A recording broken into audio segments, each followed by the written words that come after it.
why it's really important to have a plan. Have a plan and understand what your goals are. In fact, my camel out there is suffering right now with a broken back. So I actually found Pepe when it was only a couple of hours old, and I'm like, oh, this is a funny meme. Oh my god. Yo! Who is this degen? The old man is swing trading over years at a time. And it's like, that's where the real money is made. The answer is a permanent loss. With single-sided staking, you don't have to worry about impermanent loss. If you're aware, if you're disciplined, you can hone that into further financial growth. Financial freedom, to where you can actually live life and not have to be constantly living paycheck to paycheck. I mean, that's the ultimate goal, more or less, right?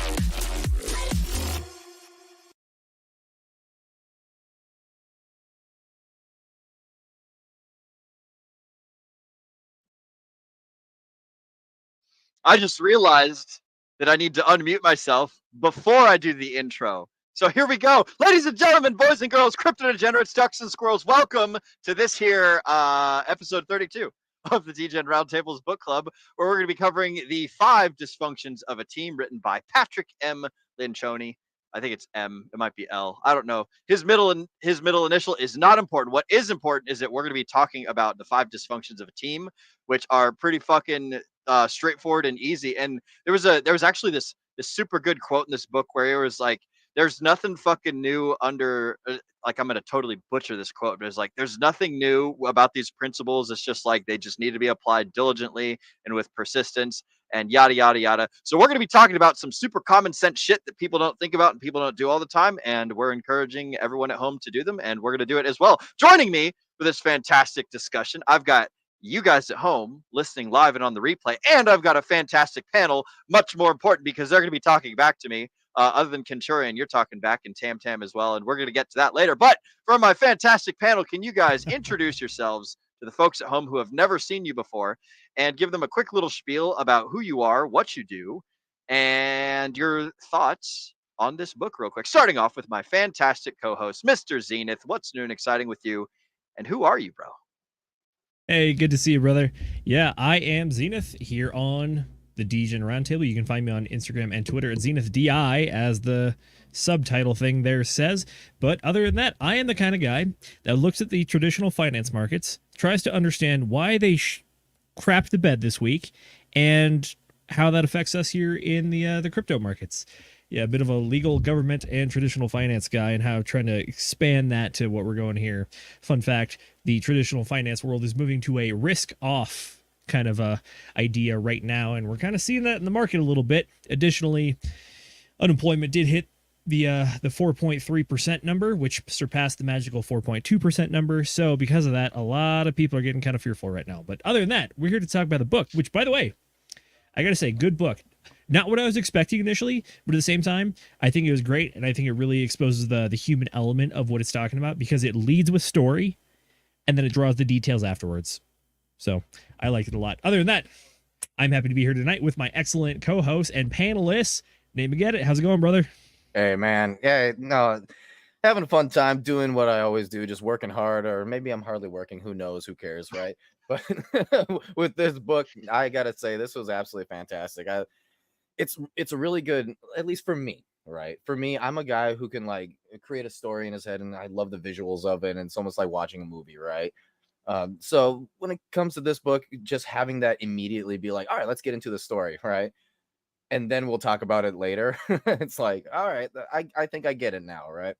So for me, I personally kind of like the writing style. It's a lot more memorable for me versus the whole dry, just data focused only. And it's like, here, you know, here's the 5 steps, right? And bam, 1, 2, 3, 4, 5, and then boom, there it is. And for me, I'm like, okay, what were they again? I need to connect it to something in real life, you know? So yeah, it was a good book. It was a good book. The setting itself was a lot like the last time.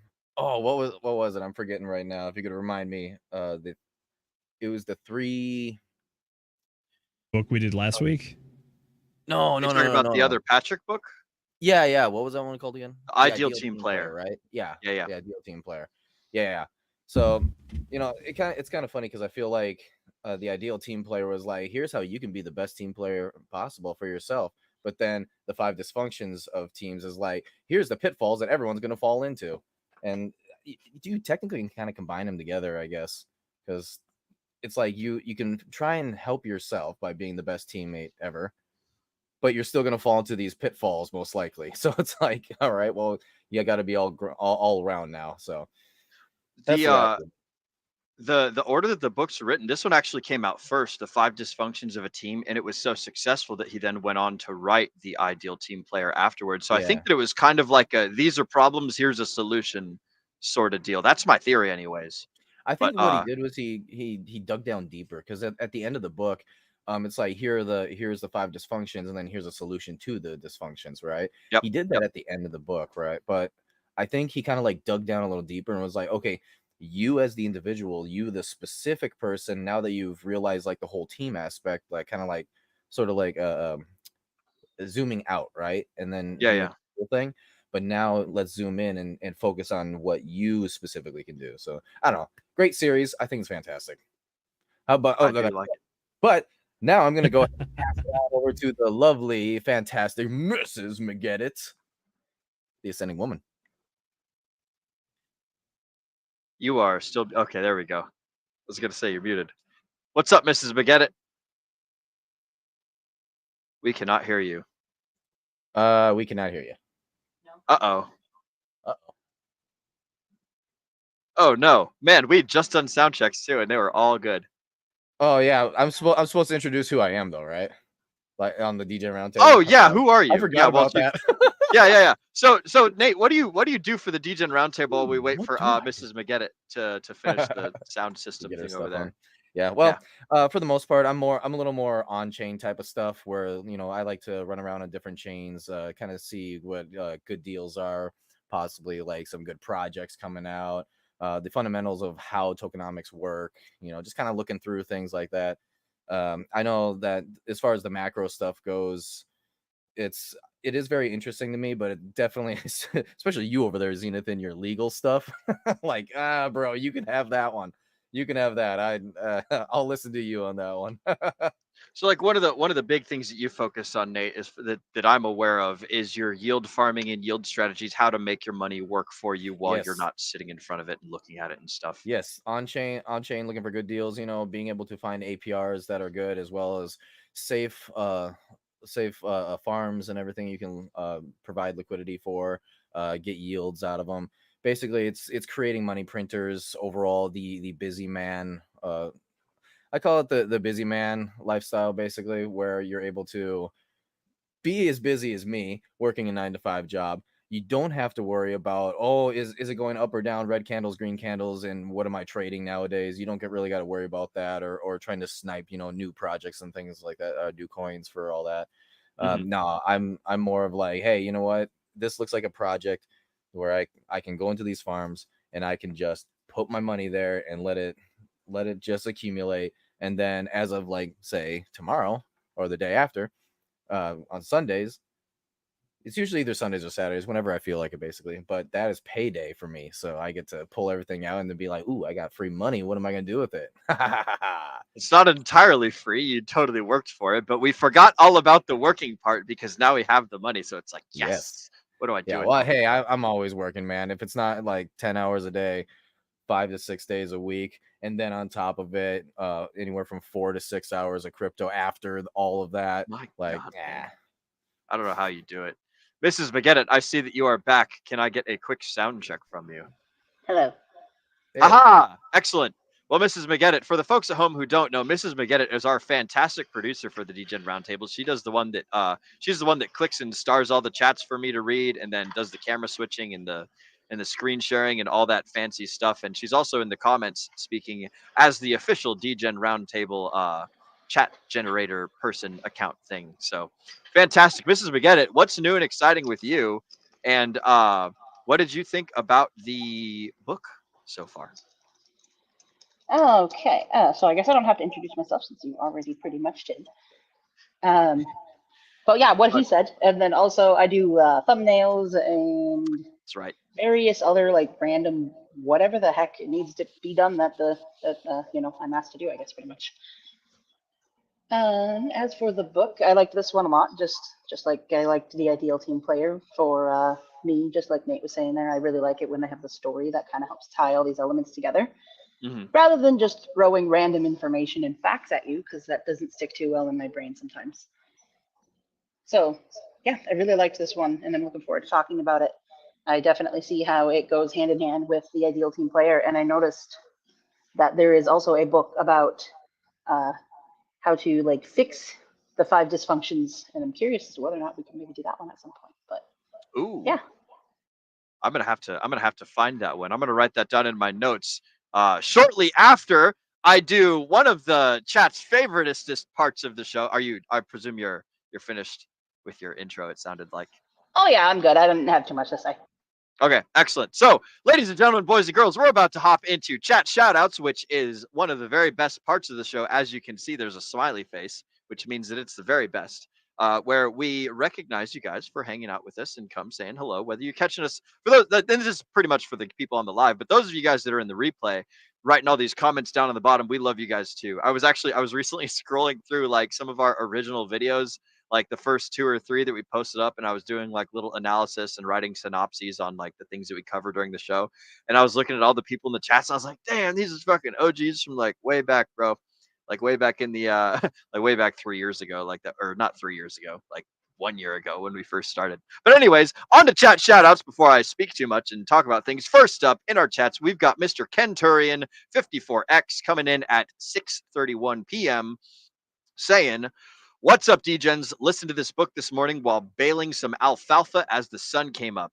You're goddamn right, Mr. Tractor Man, Centurion 54X. I had a fun little video about rolling plastic around bales earlier that I think I sent you in the public chats. But outstanding. Glad to hear that you're listening to the book on the farm. What you got, Miss Forget It? You bale alfalfa? Oh, I don't. He does. I didn't know that was a thing. Yeah, it's like a grass. It's cattle love it. Yep. There's some.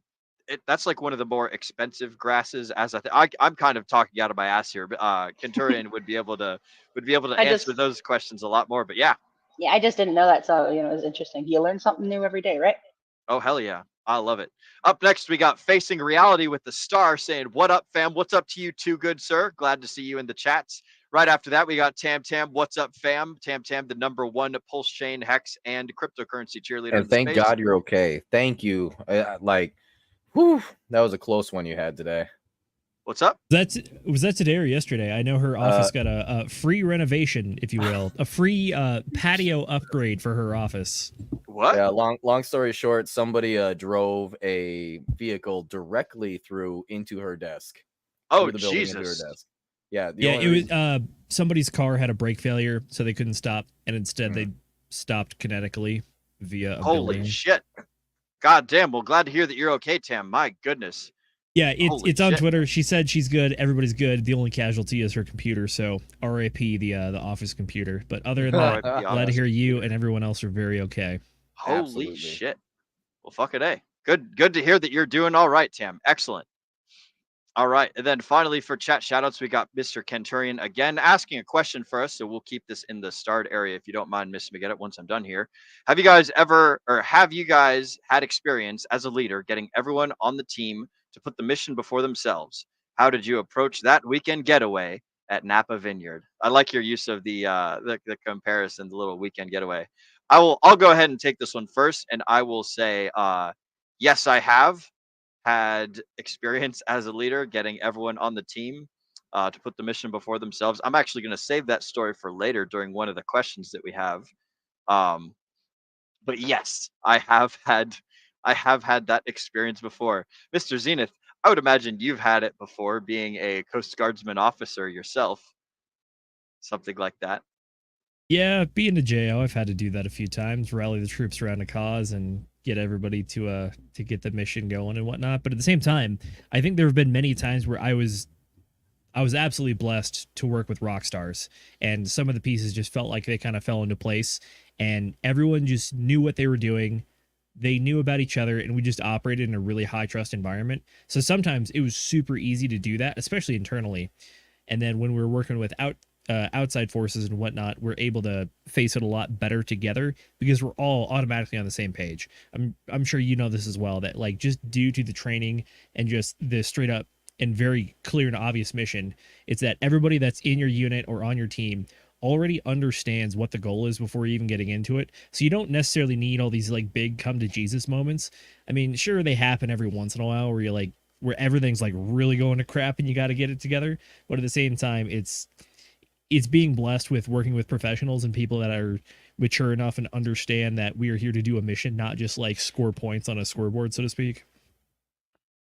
Bro, that it, you know, I'll go ahead and tell my story after I give Mr. Nate and Mrs. McGettit an opportunity as well. But Nate, have you ever had to pull a team together and get them to put the mission before their own personal shit, then take them off to the allegorical Napa Vineyard? Yeah, mine's a little bit more on the warehousing / corporate side rather than military. But I mean, it was Sam's Club, so freaking Walmart, right? So you get a lot of people in there that are just like, I don't care, I'm here for a paycheck. Oh well, right? Yeah. And so that was difficult, trying to get everybody, like, you can get everybody on the mission, but the people's mission is to get a paycheck, so they really don't care about the mission. So Sure. I literally, what I ended up doing with that was I just appealed to people's want or need to want to belong someplace, and then the dopamine hit of succeeding. So what I was always doing is saying, hey, here's the deal, this is where, you know, we need to go specifically, and we need to try to achieve this particular, you know, fill in the blank special 1-day sale type of thing, and we're aiming for this type of stuff. And I would just tell people outright, you know, what the manager's side of things and what we're aiming for. And then I would say, hey, here's how we're going to achieve it, lay out like a goal, and then I would split it up for everybody and say, this is what I want you to do, this is what I want you to do, this is what I want you to do, and this is what I'm hoping we can hit by the time we're done with this. And if we either hit it or like overshot it, which ended up being the case quite often by the time I left there, people were super happy when I was like, hey, you need to look at these stats that, you know, only the manager can see, right? And I started showing people what all the stats were, and I started saying, that's your fault. It's your fault that we're doing this good. Oh, introducing the accountability. Nice. We're going to cover that later. I like that, bro. Yeah. Well, I mean, when you get people who feel proud of themselves and like they're actually doing something, you'd be surprised at how people are happy to show up for work, even if it's a stupid place like Walmart, right? And my case, Sam's Club. But you know, it's quite incredible what people will put out if they feel like they're doing something good. They need that story to believe in, just like the story in the book before the actual like raw data and information. I like that, bro. Good salesmanship. Very nice. What about you, Mrs. McGettit? Have you ever had to get everyone on the team to put the team mission before their own personal stuff before? Yeah. We've with one of the groups that I help moderate for on Facebook. How can I don't want to be rude to anybody, but it's kind of hard to phrase this properly without it potentially sounding like these people are a little emotional, I guess is probably the best way to put it. Everybody kind of has like their own ideals, and a lot of them are sensitive. Let's use that. They're a little more sensitive to things that would be, you know, only a little bit offensive to say someone like you or me. And it can be really challenging because part of the job we have to do is deciding on what to do when somebody says or does something within the group that either does or doesn't break our rules. And the unfortunate thing is the rules are a little bit ambiguous. So we kind of go off of our emotions to determine whether or not certain things break those rules. And I've had to really work with that team quite a bit to get them to see past their own triggers, I guess is a good word for it. And to be able to, you know, action things according to what the rules actually state versus how they made them feel. And that was quite a challenge for a while. We had, to be fair, the team that we have currently is much different, and I would say better than the team that we started with. Yeah. But the team that we started with, it was chaotic. It was all over the place. Like, people were getting punished for like saying a single word that for some reason they took it as like, oh, you're being rude, and it's like, okay, no.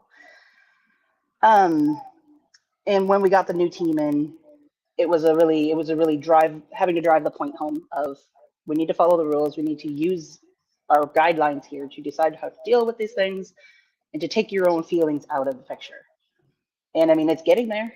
We've made a ton of progress, but it was very challenging, especially for me for a long time, because I don't necessarily think the same way a lot of them do. Mm-hmm. And yeah, I guess that's pretty much my answer. Okay. Well, excellent. What did you have good? I presume that there were semi-good results of getting the folks to put the mission first before their own personal feelings. Sorry, Okay. yeah, I guess I didn't really. Let me clarify a little bit here. So the group, the main point that I was trying to get at is we had some people that unfortunately had to go because they couldn't do it. They could not put the idea of what the group is, and the fact of the matter is that the group is run by a business. So we needed to treat it like a business. We couldn't censor people who were like, oh, I don't like this thing, about the group or the app, because it's like deleting bad feedback off of a review. You can't do that with a business. It comes across very poorly. Yeah. So we had to get that under control and put the business first. Look at the business as a business, not as something that you're emotionally attached to, instead of, like kind of your own feelings, I guess. I'm explaining poorly, but I think you get the point. The point is it's a business. They were not treating it like a business. They took their emotions and their feelings and they use those to punish people when they shouldn't be doing that, because that hurts the business. And ultimately it's much better now, like I said. But some people had to go and we got new people in.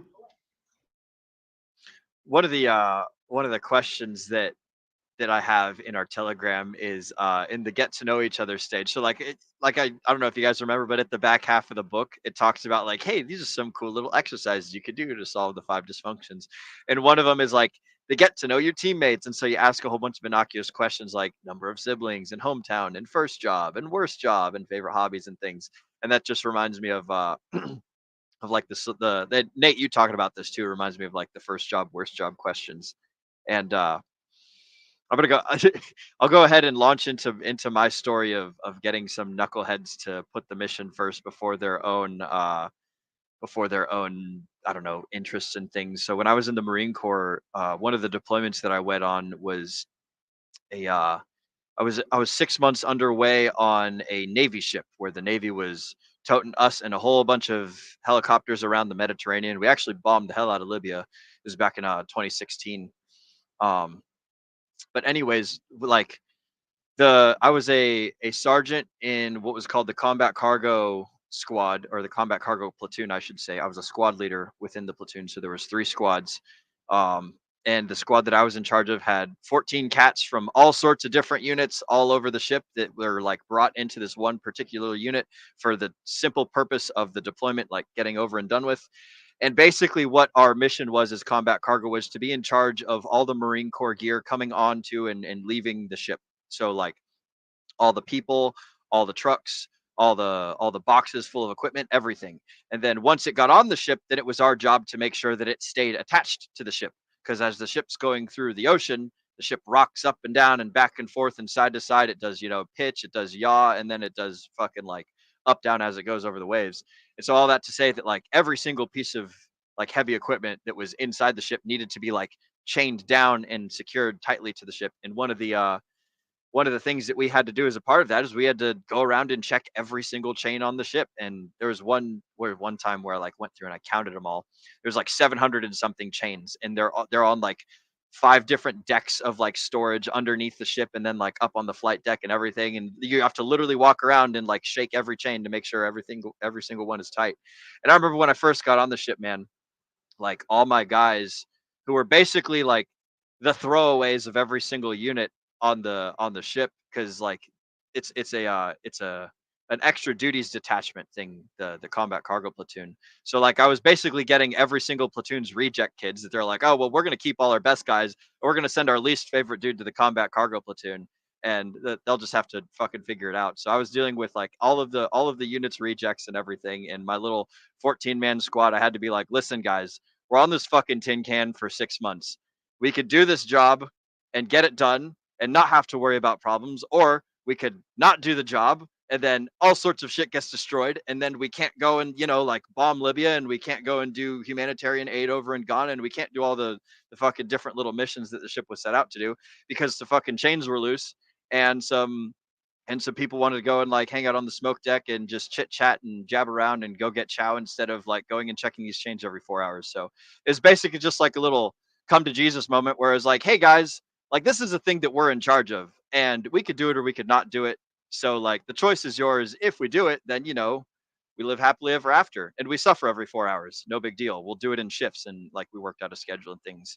And if we don't do it, then, you know, we're all in a world of shit, and all our equipment's broken, and the ship's going to be floating around basically useless for 6 months. So that was my little methodology of getting these guys to put the mission first. It was basically just like describe the consequences of if we didn't, and then you know, leave the rest up to their imaginations and spending time in the brig and, you know, hanging out and drinking and like eating and drinking bread and water. Like there's all sorts of crazy punishments that the Navy does to bad people on ships. So I don't recommend any of it, but that was how I motivated these guys, was with like, hey, here's the carrot and here's a stick. So like you can choose which one that you want to pursue and everything. So that was my quick little story to answer Kenturian's questions in so many words.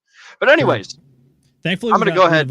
We got rid of keel hauling, Will. So that's good news. Man, yeah. For the folks at home who don't know what keel hauling is, the keel is the bottom of the ship that's in the water. That's like the outside of the ship. And what generally happens to ships is they grow barnacles, because that's what happens.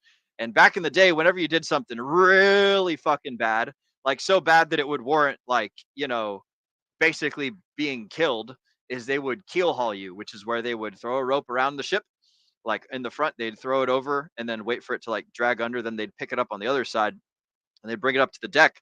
And then they'd tie your feet to one end, and then they'd tie your hands and arms to the other end.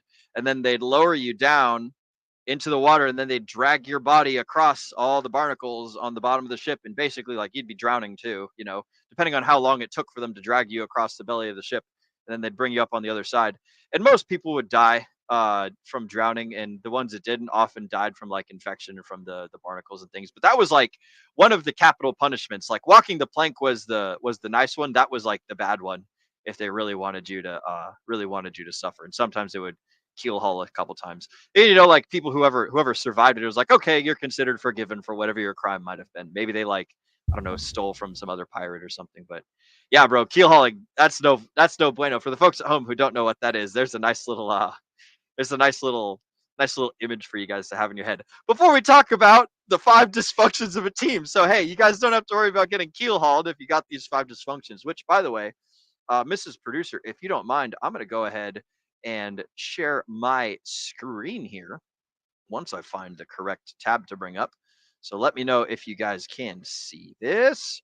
Bam. So these are the 5 dysfunctions of a team. So basically, the quick synopsis of the book is as follows, right? So there's a leader lady. The first part of the book is a story. There's a leader lady, and she gets sent to a company. She becomes a CEO, and then she's like, all right, I got to get all these people to work together. And then so she like takes notes and figures out what's going on with them all. And then she takes them off to a big retreat. And then there's a whole bunch of arguing. And there's a whole bunch of like dissatisfaction. And then there's also a whole bunch of like, hey guys, these are the problems and this is the solutions.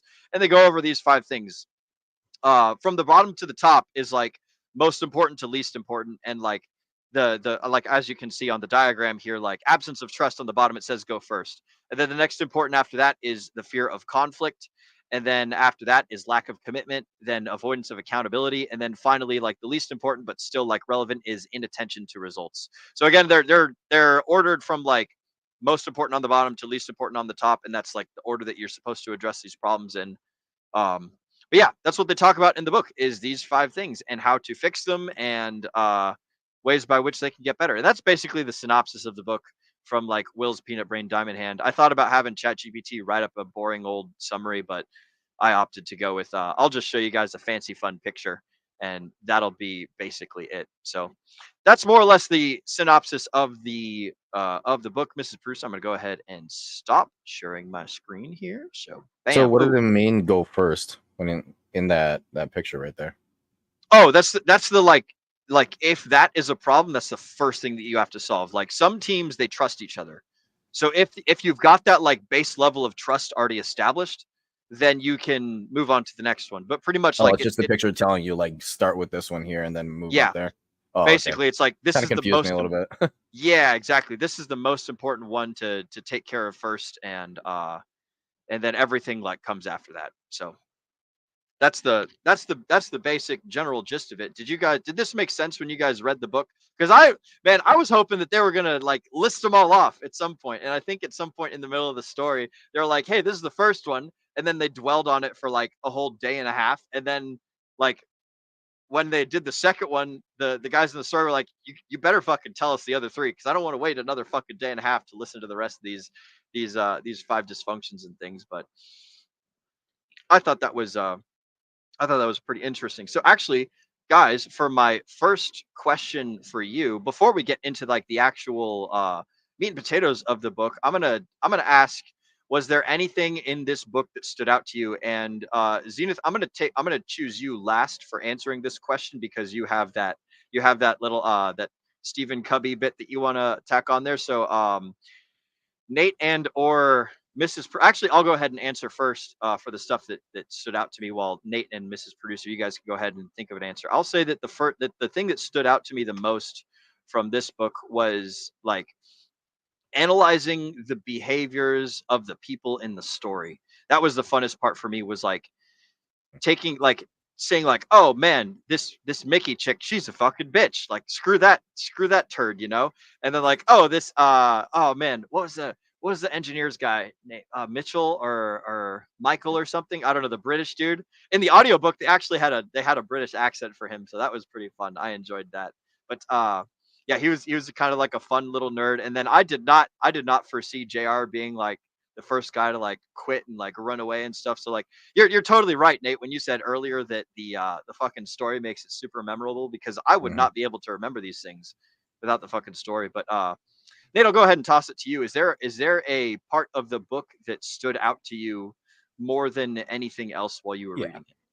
Yeah, so as far as like the actual story itself, when reading through that, I was, I guess, not surprised, but I found it interesting how everybody was like, we don't need to do this. We need to instead focus on this failing company and try and become not failing. But instead, Kathleen was so concerned about like, hey, we need to get this team together.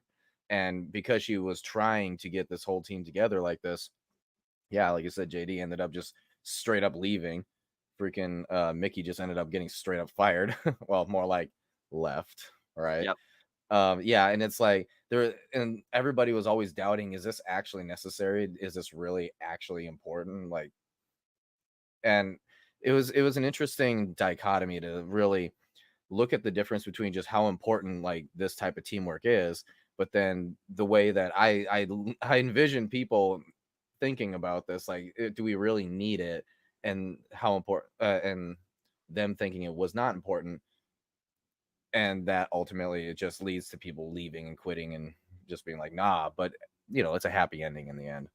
So, but then on the other side of things though too, his take on trust, that was a little bit different. I wasn't really expecting, and I won't say too much into this because I know Zenith has a whole thing on this, so I'm not gonna steal your thunder, man. But I will say I was a little bit surprised at that too. Just the way he defines it, right? Of trust and all that. I was like, that's very interesting to think about. And whenever I've had good teams in the past, whether it was a sports team, being on the soccer team and all that, or freaking being over back at Sam's Club, right? There was definitely a type of trust that was there, even for people who are just working at Walmart, right? Just one of those minimum wage slaves. There's an interesting little pattern there, but I won't go on any further about that. Hey, Mrs. Magetta, you got anything? Can you repeat the question, please, Will? So the question was there anything in the book that stood out to you? Is there something that was memorable to you more so than everything else? Or is there like a point that you found rather interesting or frustrating? Or was there a sticking point? Gotcha. For me, yeah, very much so. The entire concept of having these meetings and having them be a place where you are able and even encouraged to confront whatever issues it is that are going on, and not necessarily only with the company, but within the team itself too. Not backing down for fear of hurting the other person's feelings. I felt like that was very, very important and something that a lot of people miss, especially in our shall we say, politically correct world today, where you don't say things that could offend people. You don't do that because you could literally get fired. It's very dramatically different from the way that the world has started turning, if that makes sense. And I really, really like that concept, and I think we need to bring some of that back. Excellent. So the what would be the so just the political correctness of like having a, or not political correctness, excuse me, having like the meeting room being like a place where we can have safe confrontation, for lack of a better word. Okay. Yes, where you can confront issues that are, becoming, too big to ignore. We're trying to, talk to somebody about, hey, here's feedback on something that happened or something that was said or did or whatever. And just the idea that everybody needs to be open to that, and it needs to be welcomed and not like hidden from. I think it's so important because so many people don't do that anymore. And then these things go unmentioned forever, and you end up with really, really terrible teams or really, really terrible leadership. And I think that's a big part of the reason why that has become more of a norm now. And a lot of businesses are turning into revolving doors. People are doing things like DoorDash or Uber Eats or whatever, Uber in general. And everybody's just kind of switching to more like, I don't want a boss because of all this drama that comes with having to deal with a boss. If we hadn't gotten to that point of the political correctness where we don't say these things to people anymore, and where these things are just like hidden now because, we don't want to offend anybody, I think the world will be in a better place. And of course, you don't want to just go in and like slam people. You can't go in and be like, Vicky, you're a terrible human and I hate you. Like, you can't do that. So obviously there's a balance, but this book really does get into that and kind of digs into that idea that you need to have that confrontation. Like, meetings can have arguments within them so long as you're not unproductively like attacking one another. That was my biggest, like, I loved it. I really, really liked that they talked about this and they made it clear that it is so important.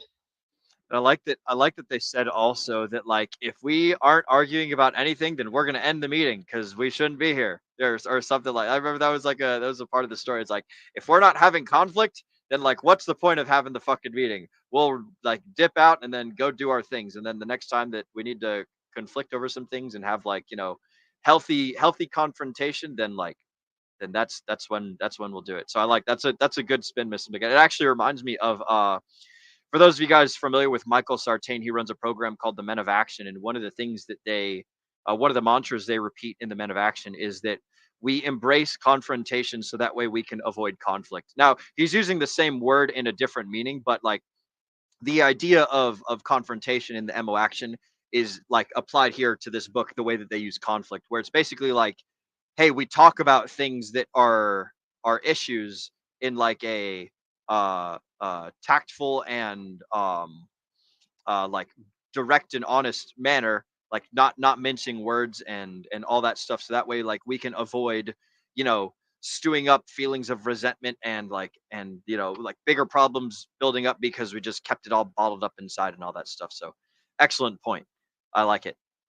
All right, Mr. Zenith, I'm going to tee you up, and I'm going to say that there is a definition from Stephen M. Covey's The Speed of Trust, where he talks about trust being a very particular thing. And I'm not going to lie, bro, whenever Lencioni like defined trust, like it went right over my head. So can you tell us the difference between Lencioni's and Covey's definitions of trust, please? For sure. So for the people that have been here for a hot minute, we thank you very much. But also, you might remember we covered Speed of Trust by Stephen Covey. In Speed of Trust, they talk about the 4 principles or the 4 pillars of trust, and they split into 2 categories. One is kind of like character traits. The other is actual like track record / performance.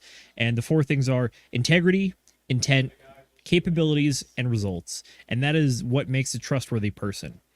In this book, the author actually specifically defines trust as two different things, or two kind of parts of a whole. The point is not he's not trying to give a comprehensive definition of what trust is in his sense or his take, but the first one, the quote here is that trust is knowing that when a team member does push you, they're doing it because they care about the team. This is one of the definitions of the trust, because he talks about how when you do ultimately come to conflict and you come to disagreement and you're actually going to hash things out, that part of that is having trust that the person actually has their best intentions for you because they actually care about you. The second definition that the author gives in this one is that trust is more along the lines of that trust is knowing that your teammates or the people in your small circle team actually have your back and are going to support you on certain things once the decision has been made. So it's kind of the thing that when there is an internal conflict and disagreement, they're doing it out of their best interest and from a good intention or starting point. And then outside of that, once all that stuff has been settled internally, externally, the people that you do have these disagreements with do have your back ultimately. The 5 dysfunctions, or the 5 Ds take on trust, in my personal opinion, it's a bit more nebulous, but it's more of like a teamwork or a camaraderie thing, as opposed to like trying to establish and like mathematically define the character traits of trustworthiness that the Stephen Covey version does in Speed of Trust. They're actually they're kind of the similar, but also very dissimilar, because Patrick Lencioni in this book actually specifically calls out the definition of trust that Stephen Covey talks about in his book, which is that he specifically says that trust in his definition is not the ability to rely on people to do their work and to be at a certain place in time when they say that. So that's more of the capabilities aspect to it. The level of trust that they talk about in the 5 dysfunctions is more along the lines of the character trait stuff, which is that you believe they have good intentions and you believe they're going to tell you the truth, and that you believe that at the end of the day, they are still going to be on your team. It's not as much that the person has a track record and they have experience and they have deliverables that they can show in the past. It's more of, it's not the historical trust, it's the here and now trust, which is that I do believe that our relationship is good and that you are trying to make me better and I'm trying to make you better in order to make this whole team better. So that was the takeaway that I got from the trust standpoint on this one. Do you guys think I'm out over my skis on this one, or did you pick that up as well? Yeah, no, the way that I defined it basically is more like more corporate office-y like versus trying to do something, right? If you're trying to load, like if you're trying to load a ship, right, with military weapons and stuff like that, you basically, you need to know that, everyone around you is gonna have their back, or sorry, your back. Excuse my words, I am tripping. But yeah, you need to know that everyone's going to have your back and all that. You can just start yanking stuff and throwing things places and all that. Everything is assigned, go here, go there. It's like it's in the process of doing something, versus when you're trying to come up with ideas, when you're trying to brainstorm the direction of how to set things up, right? Then I would say this is probably a little bit better, because you have it's the coming together of minds at that point, not physically doing something where, you got to be quick and snap, right? You have the opportunity to be able to think long and hard about, is this a good idea, is this not, and have a little bit of debate in between.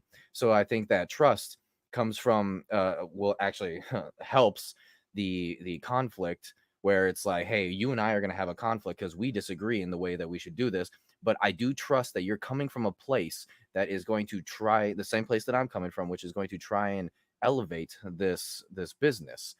That's the type of trust I see that as. And so I think it's contextual, quite frankly, just kind of the definitions of trust here. Yeah, I think that like they're using the same word to describe like a very specific thing, as opposed to, am I correct here in like the 5 dysfunctions is like, this is this one narrow example. Like if he could have invented a word that was like synonymous with trust but like applicable to this specific situation, I think it probably would have been more appropriate than to use the term trust in general. But like there's a Oh man, some saying about like definitions between things in English language being like super annoying, and like the Eskimos have 37 different words for snow and all that crap. So perhaps this is just one of those like, man, we need to invent more words kind of deals. I don't know. Well, I don't think you're entirely wrong, but the reason that I bring up the whole trust definitions thing is because with the 5 dysfunctions definitions of trust, he specifically calls out the 2 reasons or the 2 purposes of trust, and then also explicitly calls out what he's not talking about when it comes to trust.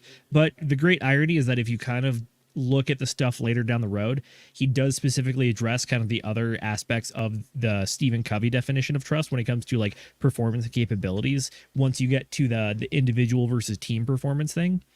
But yeah, I agree with you that it might seem like they are kind of like splitting hairs over the definitions on this one, but I think that for 5 dysfunctions, he's trying to lay a solid foundation, and the foundation for 5 dysfunctions is trust. And because you build that solid layer of trust, this level of trust is more of the intention, or the personal intention level of trust, so to speak, which is that you believe people are being good actors, and that is the foundation for your interactions together, and then building from there. Versus the Stephen Covey level of trust is saying that all 4 of the pillars are equally important, which is like having good intentions, being honorable, having capabilities, and having good track record. Yeah. Eventually, you do get to capabilities and track record later on in the 5 dysfunctions level of thing, where you talk about are you operating as a team player or an independent player? Because if you're operating as an independent player, what that shows is that you don't have the level of trust of the other people for a capability standpoint or from a track record standpoint. So you're trying to make up for it for yourself, or it could be a more egregious, like ego-driven reason.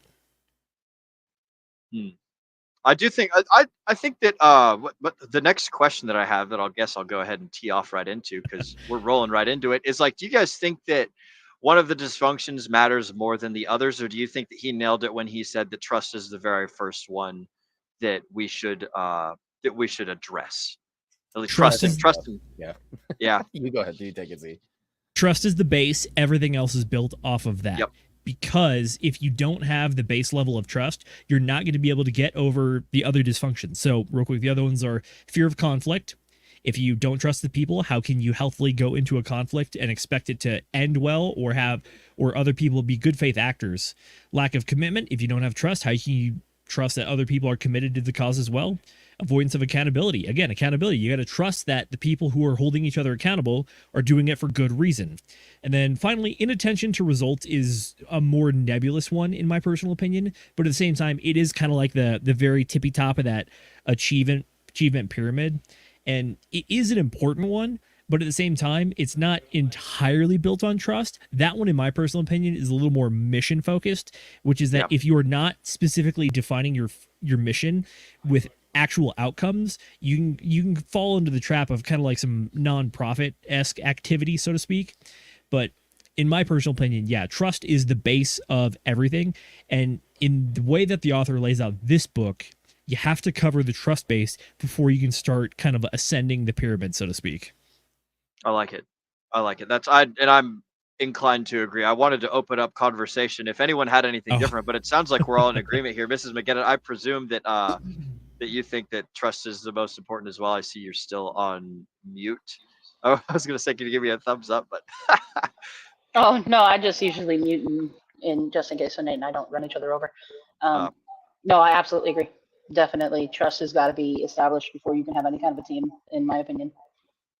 Excellent. All right. Well, sweet. Well, we're just going to go ahead and launch right into the trust part of the conversation. Now, you guys, he mentioned a couple different strategies for building trust within a team, and I'm wondering if you guys have any sort of experience with getting people to trust each other. Have you guys done anything similar to like what he talked about in the book? I know he mentioned like ropes courses and like and getting people to like talk about their background and stuff. And we could do that too. We could take a quick little detour off to the side and talk about our pasts. And if the folks at home perhaps want to talk about their pasts in the chat room as well, that might be fun. But have you guys ever had to build trust within a team or a framework or anything, and use some of his tricks? Yeah. One of the things that I've learned is that it makes sense and this is why I was a little bit surprised by the way he was defining trust, is because you do need like the vulnerabilities, but you also need your strengths, and you need to identify and understand who has, you know, these problems and or who is extra strong in these situations. So as a leader, the first thing that I want to know is, if I've got a problem, actually great, you know, I'll use an example for this. So when I hated auditing, I hated that stuff so much, and of course a manager's got to run around and have the little thing, oh yeah, we got this, you know, there's 55,000 items in a Sam's Club, and so yeah, that was murderous on my part. I hated that stuff. I was the guy who was driving the forklift, taking pallets of water and just moving things over, you know, nice heavy stuff, you know, all that heavy work, right? I was that guy. However, I had Strong. yeah, strong, literally. I had a couple of people where they would struggle to lift you know, a package of water, right, and then move things over. So they were extremely slow. Now, any normal person would be like, ah, yeah, you know, but you still got to stock, you know, the drinks aisle. It's like, okay, well, they're not going to do very good in that. Okay, but I'll tell you what, this one kid especially, his name was Phelan. He was a smart little sucker, right? And he hated to do physical work. You know, he's like one of those white collar college kids, right? And so I was like, you know what, here, you take this and you go do the audit, right? And I had a couple other people, and I would have them do it, and then I would have them cross reference each other, right? Make sure everything was perfect. But I didn't have to touch it. I just had to write the stuff down on the computer. That's all I had to do. Yay. So that right there, those are strengths, right? So figure out what people's strengths are. But then number two, figure out what their weaknesses are, right? Phelan obviously did not really like throwing water around. I do. Okay. I prefer that type of stuff. Work with the weaknesses and the strengths. However, here's the thing though, too. You need people to, and this is where the trust factor comes in, you need people to identify for themselves what their strengths and weaknesses are, but they also need to allow other people to third party say, hey, I'm pretty sure this is a weakness of yours, or when you do this, it really bugs me, or you're not moving fast enough and I usually have to stock more water than you, right? And it doesn't seem fair. It's stuff like that, right? So that's where that whole part about being vulnerable comes in, that because it's not comfortable talking about like, oh yeah, I freaking hate writing stuff down, and I'm ADHD. I have no time to sit there and count 1, 2, 3, 4. Looks like we got enough candy bars, right? Like I have no patience for that. You know, just give me the water. I'll throw them. You know, whereas Like, you know, like Phelan, he's like, oh yeah, no, just please, I really don't want to lift heavy things. Can I just sit there and count stuff all day long? Go ahead, right? That's how you make not only trust, right, but that trust then bleeds into a very efficient team. I like that you gave him authority and responsibility. Like, even though, like, so you were the manager, right? Yeah.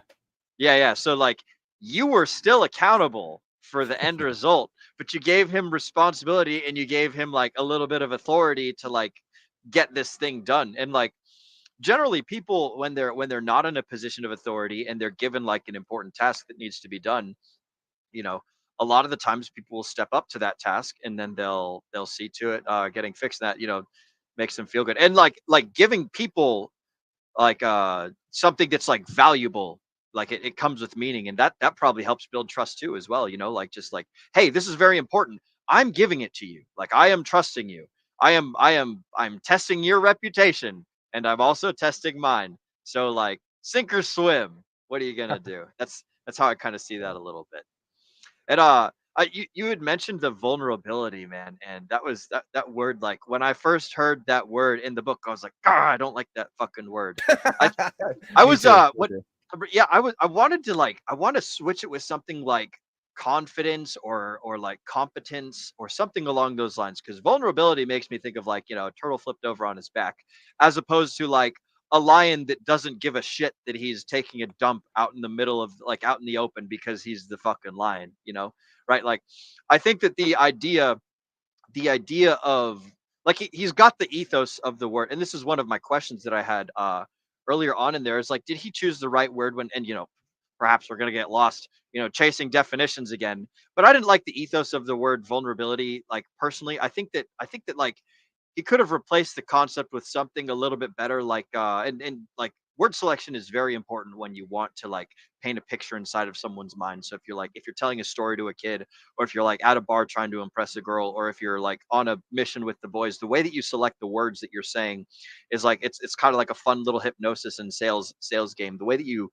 pick the words, like we were like when we read Sci-Vive, how he said to like try to avoid using the word but, you can replace it with the word and, you know, like there's vibes and mental images that comes with words. And I don't know, I wasn't terribly fond of vulnerable. I think that he could have switched it out with like confident, or like I don't give a shit about the results from like a perspective of like, it doesn't like these words don't hold power over me, I hold power over the words, kind of thing. That was my thoughts on like, did you guys think something similar with vulnerable? Nate, you said you didn't like it either. Am I going off on a tangent here for no reason? No, Will, I think you're entirely correct. By the way, did you catch the Sci-Vive reference that you mentioned earlier in the book? Yeah. Which is that there was a point when the main character was being criticized during Yes. a meeting. It was a high tension event, and the person made the mental note. They're like, do not start the next sentence with the word but, and they specifically chose and. So that's good. By the way, I apologize. I don't know what the hell my camera's doing right now, but I think you're entirely correct when you're talking about the idea of vulnerabilities on this one, which is that it's not, doesn't necessarily mean vulnerabilities in the sense that like, oh no, my dad walked out on my mom when I was 5 and I have a chip on my shoulder and have issues regarding that. It's no, I am more of a mission-oriented person, so I'm hard driving and that's my strength. But the downside to that, or excuse me, the trade-off, if you will, is that some people think that I am not attuned to their emotions and how they feel and their personal like profile or whatever, because you're so focused on mission stuff. It's like if you push hard in other areas, it means that you're naturally, by definition of doing that, specifically avoiding other areas, whether or not you agree that they're helpful or beneficial. But the point is that because you're choosing to specialize in one area and push hard in that area, you are choosing so at the detriment of something else somewhere, some way. So it might not be vulnerabilities, but it's trade-offs. And that's one of the things that you can do when you build the team, like they talk about in this book, which is building the small team of folks. I mean, we're talking about C-suite folks at this point, but the point being is that if each of you is pushing hard in a specific area, you can cover all the bases. No one person can do everything all at once, but that's why you build the team, so that people can cover each of the blind spots, and then ultimately you do end up with that 360 protection. I like that. I don't know what C-suite means, but it sounds fancy. What do you got, Miss McGinnis? C-suite is talking about like chief, like CEO, CFO, COO. It's okay. Like the chiefs. Executives. Yeah, the chiefs, pretty much. Executive suite. Thank you, Will. Or Nate, sorry, my bad. Whoever you what you got. I want to say I think you might be taking the definition of vulnerability a little too seriously or out of context. Almost certainly. To me, that what that means, or the impression I got, is you have to be vulnerable in order to admit that you have any kind of flaws. That's just a part of life, is admitting to having a flaw or doing something wrong or making a mistake is a form of vulnerability. Why? Because you're admitting that you're not perfect. And if you don't have the like mental acuity to do that, kind of like when Mikey, the final straws with her being let go, she came, she left the room for a little bit, came back in, and she said, I really don't think it's my attitude that's the problem. She was not open to it. She just was not willing to accept that. Like, and it reminds me of the ideal team player with, but they had similar issues with Nancy. Nancy, on the other hand, was open to it though. She was willing and able to make those adjustments to become an actual ideal team player, whereas Mikey just made it clear that it was going to be an uphill battle forever, or it just was never going to happen. So I think that's what came to mind for me. Vulnerability isn't like, what Zenith is saying. It's not like, oh, I had a messed up childhood and now I'm messed up and I need a therapist, and can you be my therapist, you random person. It's not that. It's more so that just that there's a very basic ability to be able to admit to when you have done something wrong or when you have made a mistake, and then to be able to grow from that. True. Mrs. Baguette, to your point, I think I have a little Uno reverse card for the English language that works on this one. So, got a quote here from the book. It says, "Remember, teamwork begins by building trust, and the only way to do that is to overcome our need for invulnerability." So when it comes to what the book is talking about in this case, I think you nailed on it perfectly, which is that in this particular instance, this is dealing with Mikey, who was a person who felt they needed to be invulnerable. So perhaps vulnerability, in the sense that the author is using it in this book, in this context, is that it's not the idea of like you are a deeply flawed human individual that's fallen from the graces of God or anything. It's like, no. Being vulnerable means that you're being open and willing to accept positive, constructive criticism. It is not believing that you're infallible, but it is believing that you always will have something to improve on. So that, I think, is the better definition of vulnerability in this standpoint. I still do think that the word vulnerability, unfortunately, in today's day and age, does come with a lot of weight on it, so to speak. But in the context that the author is talking about it, it's the idea of, it's almost the antithesis or the opposite of invulnerability. It's, instead of believing that you're doing everything perfectly, it's understanding that there's always room for improvement and being willing and able and capable of receiving that criticism. Yeah, open to very much feedback. agreed. And I think at one point, if correct me if I'm wrong on this, but I think he did mention the during the story, or it might have been the end part of the book here, but he did mention at one point that the terminology of "we're going to do the best we can" actually be harmful, because it's almost like giving yourself an excuse to fail at that point. It's setting up the out. Yep. Yeah. There we go. That's what it was.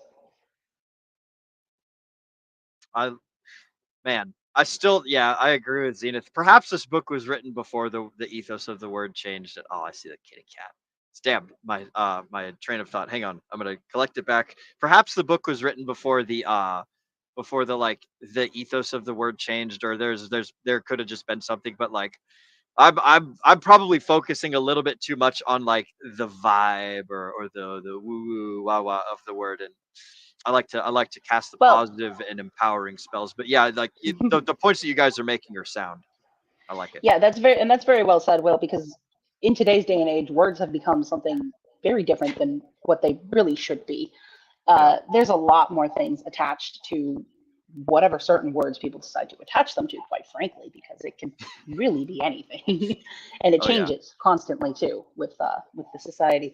But I mean, if you go up and you look, just take a word, just go decide to look up a word in the dictionary. You will see that there are plenty of different definitions for that same word. There are a lot of different ways that words can be interpreted. That's what language is. So, but yeah, you're completely right that the word vulnerability has become almost like a negative in our society right now. Speaking of words, I got 2 points to make. One is that we're about to go into the coolest part of the show. And two is I had to look up nebulous, because Zenith has said the word nebulous a whole bunch of times in like the year that I've known him. And I've always been like, I wonder what that word means. And I thought it meant something like similar to what it means, like cloudy, murky, unknown, like not too sure what it was. I thought it meant something to do with like space, but I think it's like something about clouds in space or whatever. Anyways, I had to look up that word, and I had fun doing that earlier. Do I use that too much? Is that a no? You don't use it too much.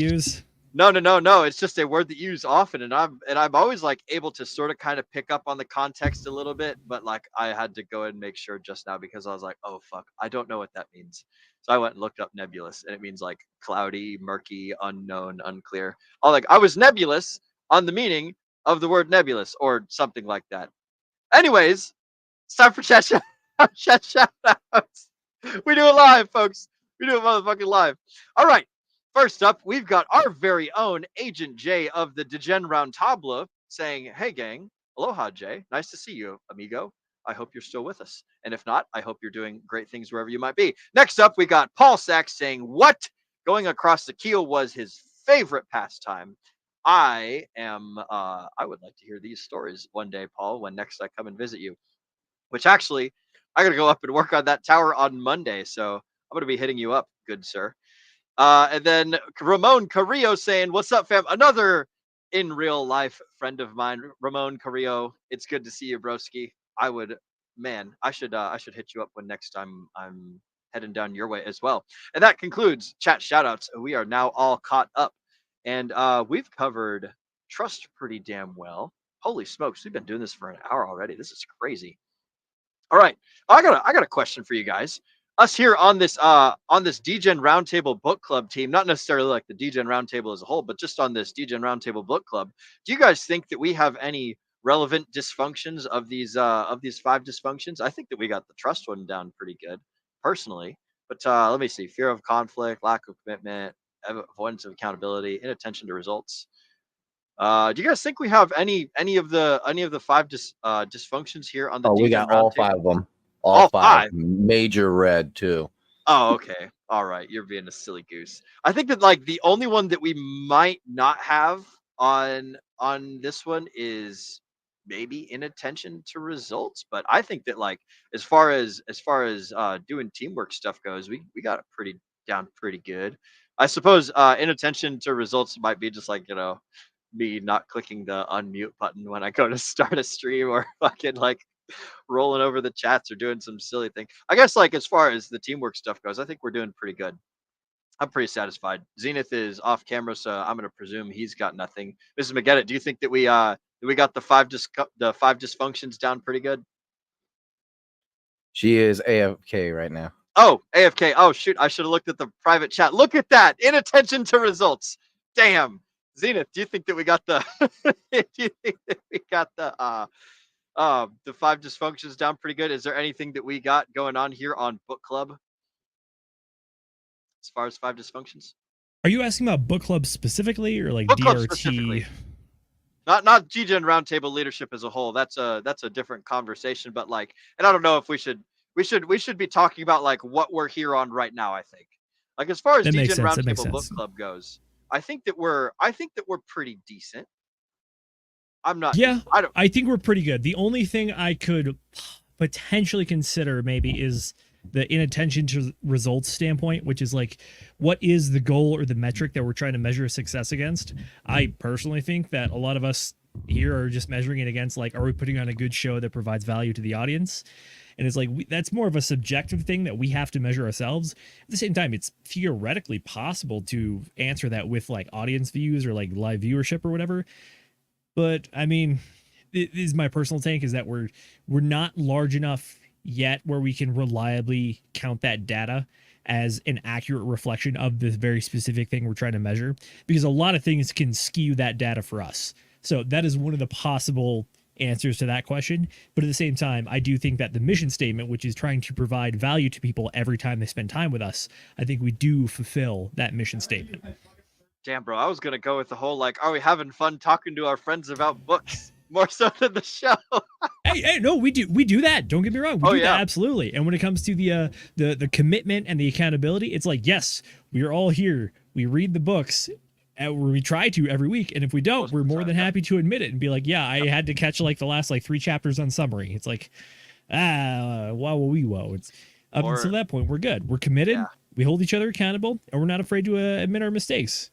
Yes, I think I'm inclined to agree. I'm pretty sure that would be the same as well. Mrs. McGettit, I see that you are back. Do you think that there are any of the 5 dysfunctions that we, as the book club, not as like the DGen Roundtable as a whole, but just like the book club crew, any of the 5 dysfunctions? Me and Zenith both kind of agreed. The very last one, the inattentiveness to results or something like that, could probably be the one that needs a little work. Do you have any thoughts? Yeah, that's where my mind went immediately too.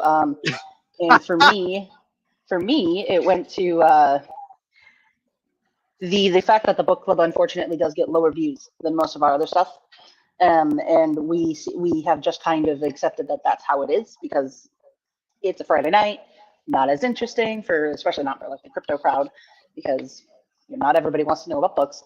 The fact that we haven't really done anything to change that might be like an inattentive to results kind of a fallacy, but at the same time, I don't care. Yeah, I'm we're happy here to talk about just books, spend baby. time with you guys and talk about books. So yep, we're hanging out talking about books. Fun times. Goddamn right. And the cool people in the chats and on the replay, you guys are the ones that matter more so than those flimsy, whimsy watchers that only watch us when we provide super duper cool value. I suppose this is pretty cool value and stuff. Hey, look at that. We got Funkmaster Hex rolling in, by the way. We just finished chat shoutouts, but I'll go ahead. Thank you, Mrs. Producer, for bringing them up. Ladies and gentlemen, I'm a few Friday cocktails deep here in the Great White North. Long weekend Friday. Good, sir.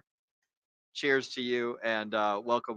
Thanks for joining. We were just talking about like how basically we get lower views here, but we don't care because we're having fun. We're having a good time, and there's other people who are cool joining us. So shout out to you, Funkmaster Hex.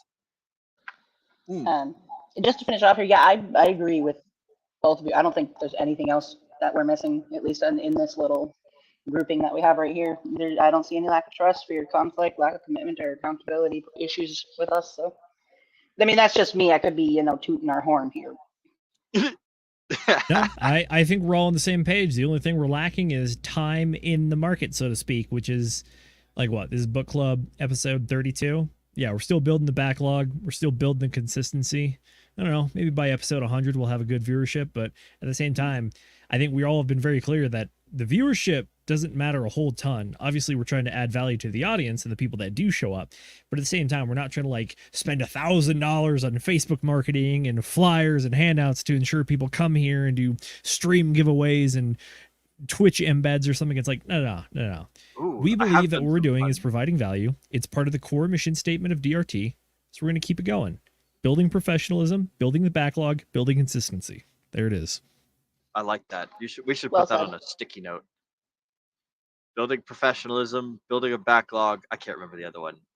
Building a reputation, building something. Build back better, baby. That's what we're doing. All right. Speaking of building back better, I'm going to go ahead and roll into because we've covered trust pretty damn well.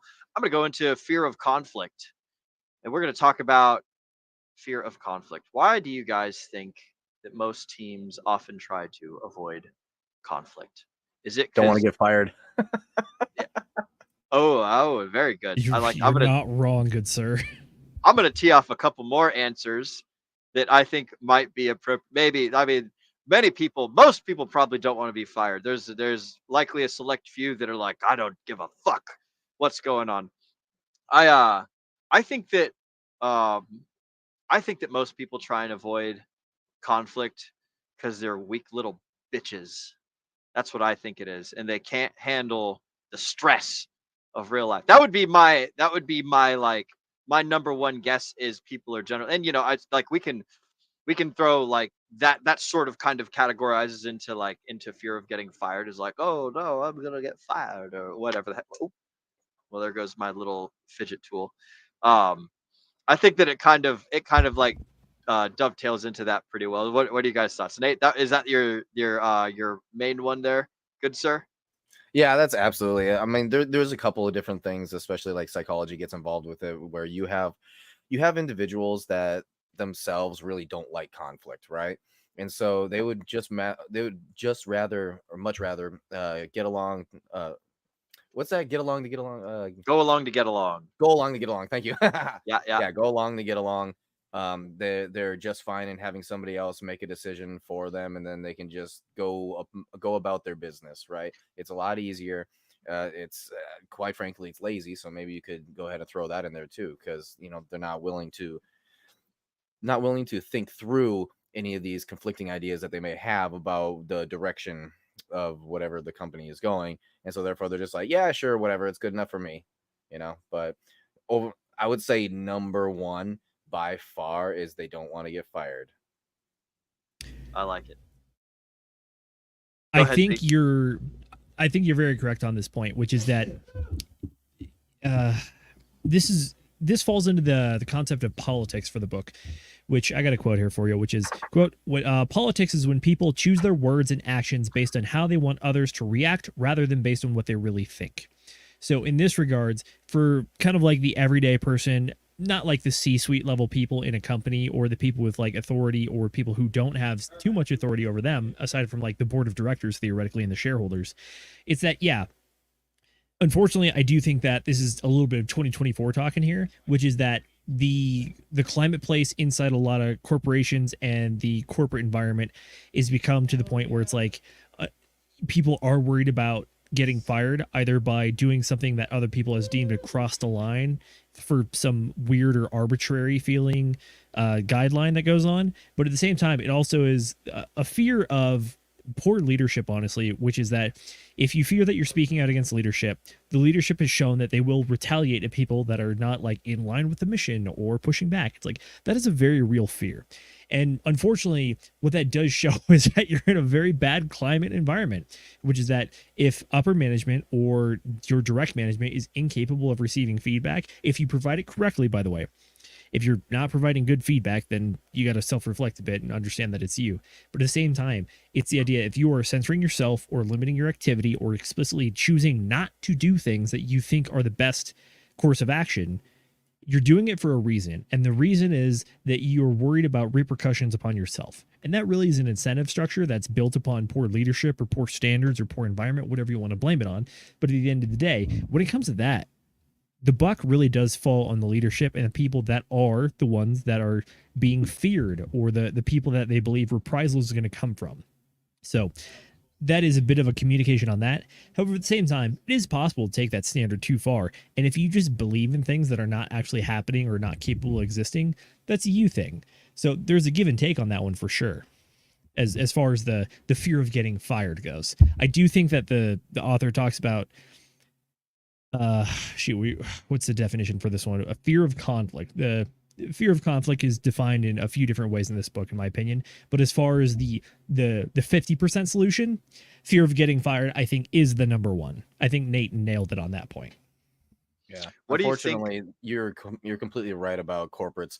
Corporates nowadays are all about just not getting fired. And the only bosses that I've really ever had, which I've had plenty of them, have always fallen into what I call the I'm trying not to get fired category. And everything they do is they're worried about this coming back on them. And it's a tough place. It's a bad environment to be in. I think that your guys' definitions are good. I would say that fear of like getting fired is that's fucking right here. And I would say that just above that is being a little bitch. You know, like, because if you're not a little bitch, you ain't scared of getting fired. You know, like if you're not afraid of like the world, you know, if you're the confident lion as opposed to the vulnerable turtle, like, yeah, like you might get fired over some dumb shit. You might get put into a it's kind of like would you guys say that it'd be like kind of like scarcity mindset versus like abundance mindset? Like if like, oh, I've only got this one job, this one opportunity, you know, blah de da, like I can't go and do other things. Perhaps maybe that would play into it or something like that. Am I totally off the wall here? No, I think you're. Go for it, Miss McGet, please. Okay. I think you're completely correct. I think a lot of what has driven people historically, I guess is the word I'm looking for here. Sorry. When it comes to avoiding conflict, is literally a fear of retaliation, as Zenith was talking about. Unfortunately, that's kind of what workforces are turning into more and more. And that's why, going back to what I said earlier, more and more people are opting to do things like Uber and become their own bosses now. I think that there's a middle ground here. I'm not going to try to split the baby too much on this one, but I think Will is honing in on something very important, which is that it really is a value judgment, and it's a determination on what is the most valuable thing in your life. Is it trying to be a principled person and actually speaking your mind and believing what's right? Or is it this kind of like, it's almost societally leveled at this point, which is the understanding or this idea or the notion that maintaining some sort of income and job stability is more important than making some sort of like judgmental position and actually like living out some sort of judgment. Because at the end of the day, if you stand on a value or a principle, you have to draw the line at some point and say that if your values and principles are being crossed upon, there is an action that you are required to take. And unfortunately, the action is you either have to push back on the system, knowing full well that reprisal is possible, or it's you have to make the decision to quit yourself and step out of the limelight or step out of the position and understand that you are choosing to not engage in this thing yourself. So sorry, go for it.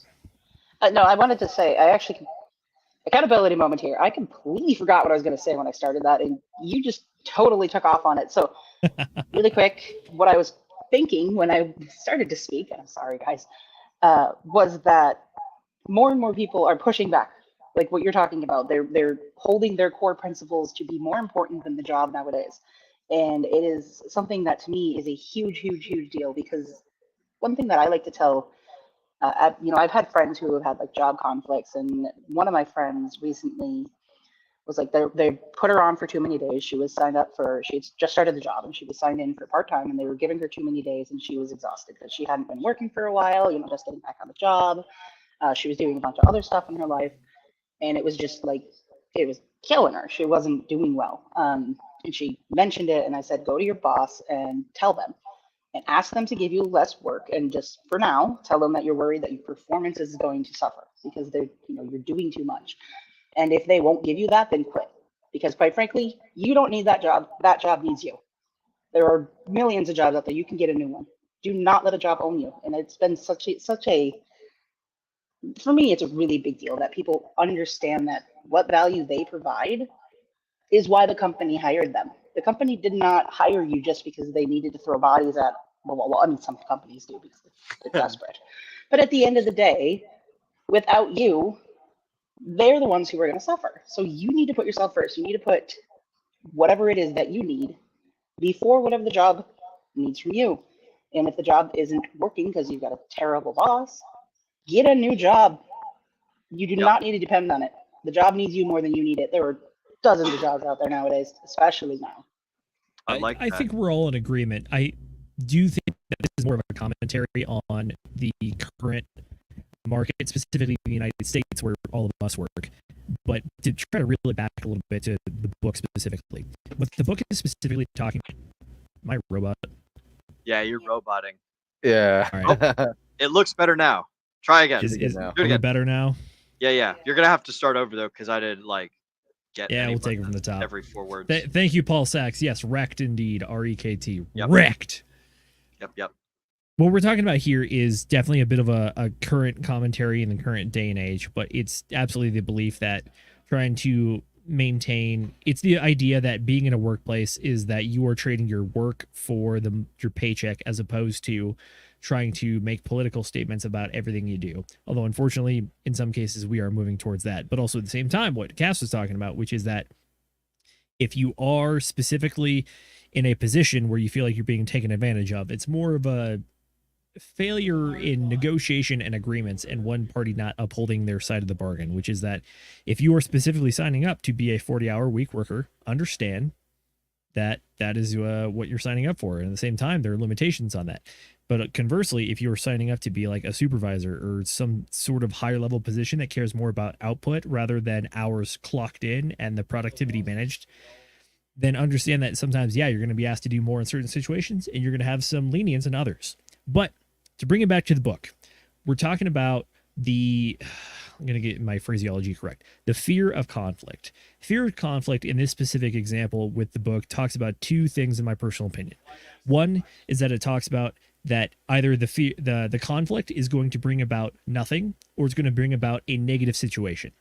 When it brings about nothing, it means that you are wasting time and that people don't want to have the conflict because nothing is being resolved, and you're wrestling with the pigs because the pigs enjoy wrestling in the mud. And then option number 2 is that you believe that the conflict is actually going to have a negative fallout in the team, which is that in this specific example in the book that they talk about, is that they worry that if there's too much conflict inside the team, people are going to quit, people are going to stop doing their jobs, or there's going to be some sort of negative externality that's going to come in as a result of that. In my opinion, this is why it is step number 2, which is that the conflict has to be positive, which is that third option that I did not mention until now, which is that the conflict has to resolve something and be worthwhile. Otherwise, you're having meetings that could just be emails because they're accomplishing nothing, or you are actively destroying something which people are trying to preserve. In which case, the thing that you're trying to preserve is probably not worth preserving in the first place, as the author talks about, because what that shows is that you have such poor relations to begin with and such a lack of trust that nothing can really be built on top of that unless something that happens naturally without conflict. Because if you do have the conflict, you're just going to destroy what is being built. So I do fundamentally agree with Will, your point that the conflict is inherently uncomfortable. And we have gotten to the point as like the human species that we've gotten so far away from the survival scenario where it's like you have everything pretty much taken care of for if you need to, especially considering you have social networks and governmental resources to account for that. Yeah, exactly. So conflict is uncomfortable naturally unless you train for it and you build for it and you kind of acquire a taste for it. I like it. Sorry, that was a long soapbox, I know. Well, I think that there should be. I'm just a big fan of introducing like controlled conflict or like the minimal Controlled amount chaos. of That is the a minimal Marine word amount that of I'm sure you've heard before. yes, controlled chaos. So like the least amount of chaos possible to keep you on your toes and keep you like not complacent, but not so much chaos that you lose both your legs or you know get AIDS or something, right? Like it has to be like it can't be like so bad that it like crumbles the world and destroys everything, but it has to be bad enough that like you grow from the strife and the gonads and little gonads and strife strong with the little squirrel running around. I have a Yeah. Mrs. McGettit. There's a comment from Paul Sachs that I want to bring up, and then I'll toss it back to you in a second, Zenith. But That's actually something I wanted to talk the about. proactive and reactive team one. Yep. Okay. Yep. Take it away. Yep. So proactive versus reactive team environments. The proactive will value outspoken team members. Reactive will condemn them, fostering terrible work conditions. I love your use of the word terrible. That is fantastic. What do you got, Nate? So I just wanted to say that I actually, with where I'm working right now, this has been a big factor, right? We had our new branch manager come in, right? And for the first several months, like he had never been in pest control, and obviously I've been in it for a while. I'm master license, right? And so there was a lot of heated debates, we'll say, between the way things should run and the way policies already were. And when you look now, a full, I think it's been 7 months now, all the way, you know, in hindsight, when you're looking at with where we're at now, he took a lot of those arguments that we were having and he started arguing with his own bosses, right? And so he was being very proactive, and he changed a lot of things for the better for all of the company, quite frankly. And it's gotten to the point now where our branch is number 1 in the region by far, like no competition. And then we're top 10 again, no competition in the entirety of the company, and regularly on the top 3 list. And it's gotten to the point now where these executives are looking at our branch going, what are you doing different, you know? And I gotta say, it's stupidly obvious the reason why. It's because we were, and it wasn't just me and him alone, right? You know, there was a couple of us in there, but like we're all like having this discourse, right? This productive discourse, and able to further move our branch ahead and the company as a whole. And it has had some really good results. It's like those uncomfortable meetings Cass was talking about just a little bit ago. You know, it's like we have these that reminds me also, I can't remember if it was like Rockefeller or if it was like one of the oil barons or whatever, but he's like, yeah, the reason that like, you know, I made the railroads like as big as they are or the oil fields as successful as they are is because I broke the rules and I didn't follow them. There's no way I would have made so much money and done so much success if I didn't break these fucking rules. Which is like what it sounds like you guys are doing with these policies. Like there's a whole bunch of shitty policies and stupid rules that's holding you back, and you're breaking them and saying, hey, these shouldn't be rules anymore, you dinguses, and we're gonna make you a boatload of money. And there's the proof. You know, that's what it seems like to me. I fucking like it. We're going to have we tied this one off pretty well? I see you're all on mute. There's no thoughts left here. What you got, Zenith? We tied it off pretty good. At this point, it's like the fear of conflict for me is, I think it's something that you have to learn and you have to train into yourself, because naturally in today's day and age, a lot of things that are beaten into people's societally is to avoid conflict and to appease people, as opposed to wade into the fire and be the happy warrior. Understand that conflict is not always bad. Are there times for bad conflict? Yeah, absolutely, if it's just purely destructive. But at the same time, if there is good reason for conflict, yeah, wrestle it out. Spend the time wearing on each other and get into the truth of the problem or the real solution. It goes back, this is exactly why Will has the tattoo on, I think it's his left wrist, if I'm not mistaken. The right wrist, excuse me. It is the iron, like iron sharpens iron, one man sharpens another. It is that conflict can be productive, and do it in a productive manner. Don't let it be destructive or useless. Those are the meetings that should be emails. We all have them. We all hate them. Don't perpetuate it.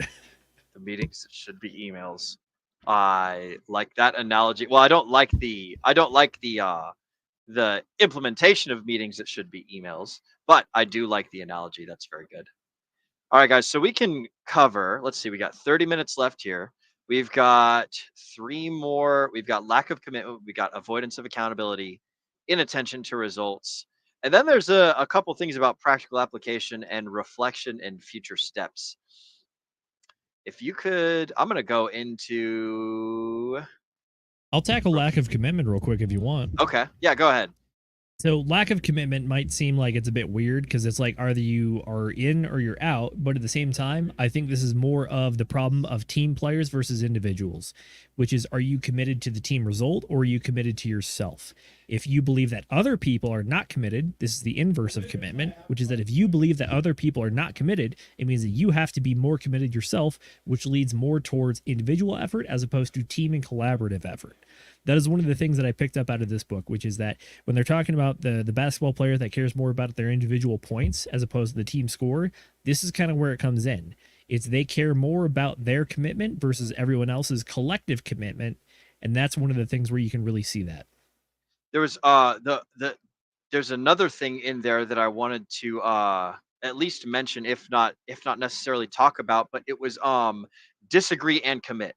That was something that I thought was super duper important, is when they're having these meetings, they talk amongst themselves, everyone, like all the people at the table, they talk about the idea, and then everyone talks about their thoughts on the idea, and then the leader person says, okay, this is the one, like, I've heard all of the input, we've taken all the points and the counterpoints and all this stuff, and like, you've all have said your piece, this is what we're going to do.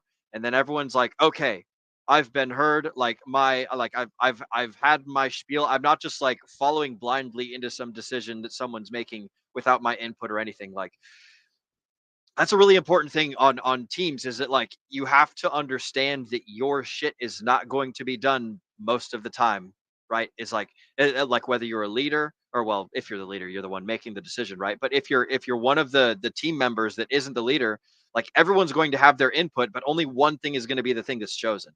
So whenever that thing is chosen, you got to be like, okay, I've said my piece, I've given my input, it's been considered, and then like, this is the final decision. I have to go with like the final decision or something like that. I can't. And he had a really good analogy for like tying all that shit together. Save me, Zenith. I got you. So on this one, this is kind of the other half of the commitment problem. So I was talking about people believing they're committed to the work, but this one is more of what you're alluding to, is the commitment to decisions, which is, this is where you can fall into the analysis paralysis, aka you feel like you don't have enough information to make important decisions, so you keep trying to acquire more and more information before you make that decision. One of the things the author points out in this book is that a lot of times when they did the studies, people that specifically were told to, like, hey, make the decision without all of the information, versus the people that made the decision after acquiring all the information, they found that like 9 times out of 10, they still came to the same conclusion and they still made the same decision. It's just that level of confidence that went into it.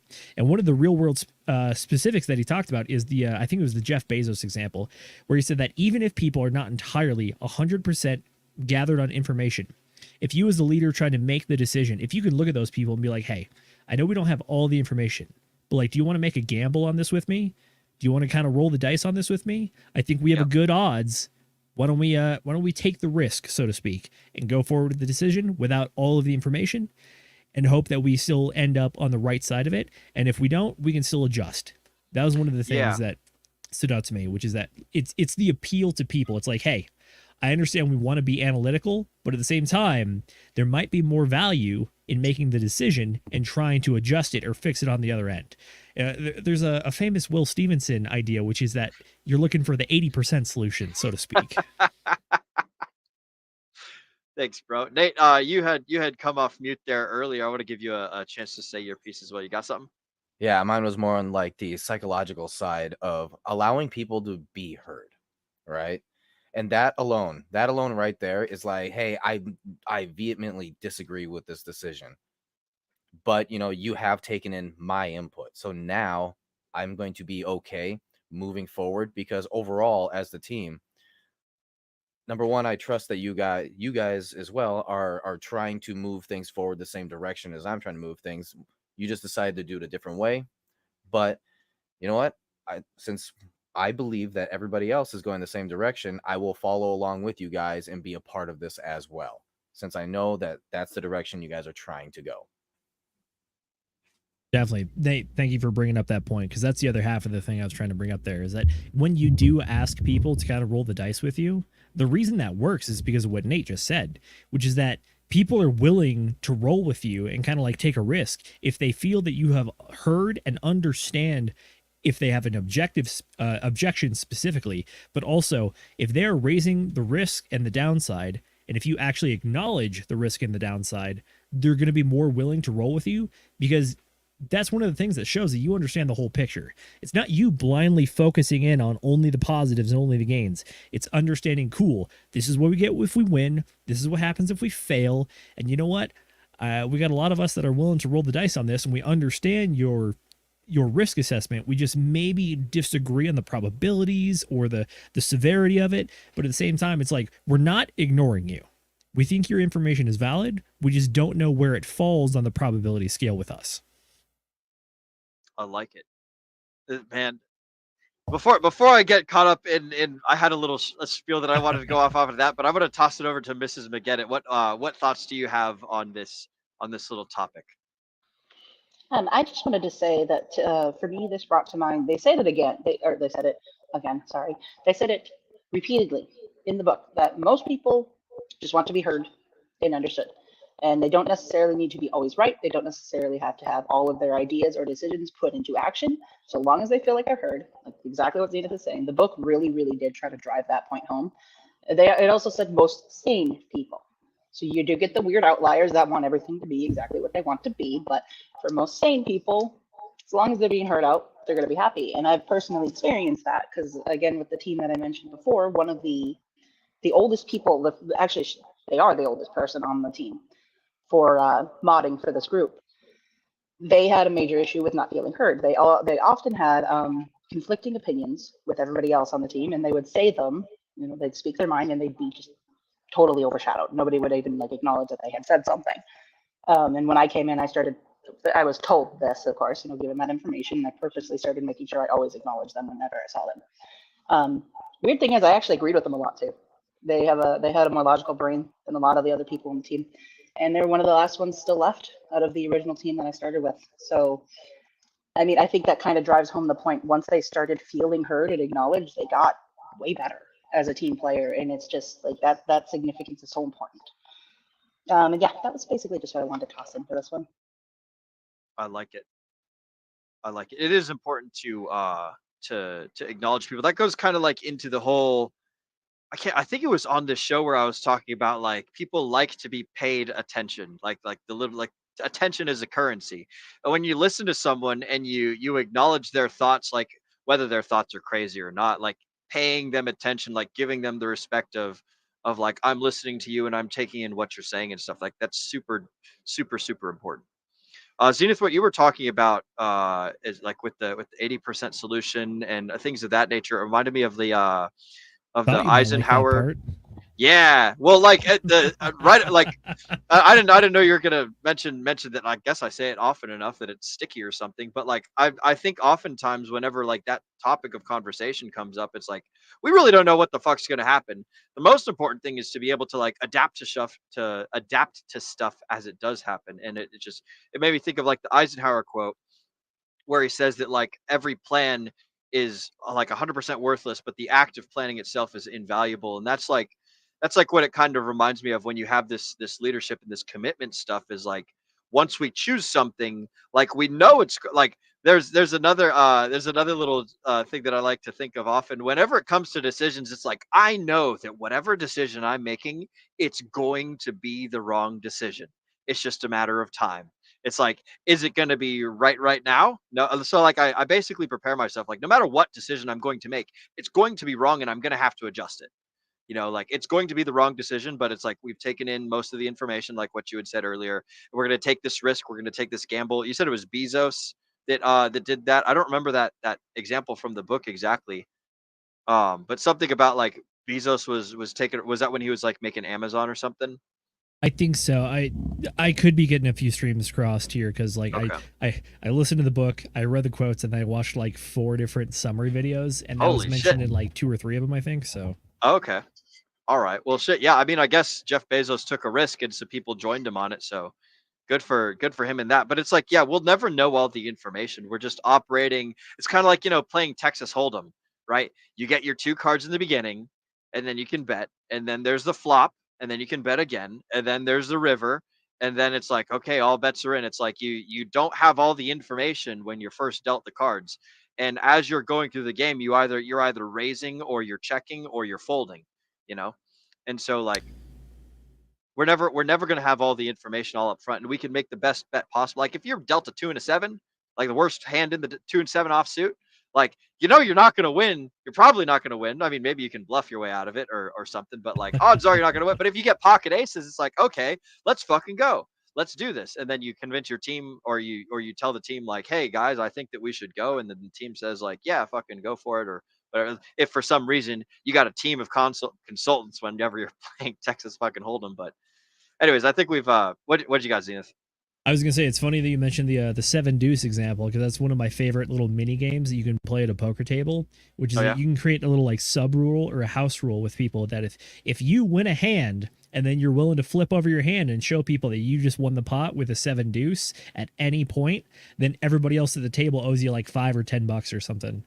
Just because it's like it's a fun little thing, because it incentivizes you to be like, I have the literal worst hand, but if I get these guys good, they're all going to owe me a little bit. So that's fun.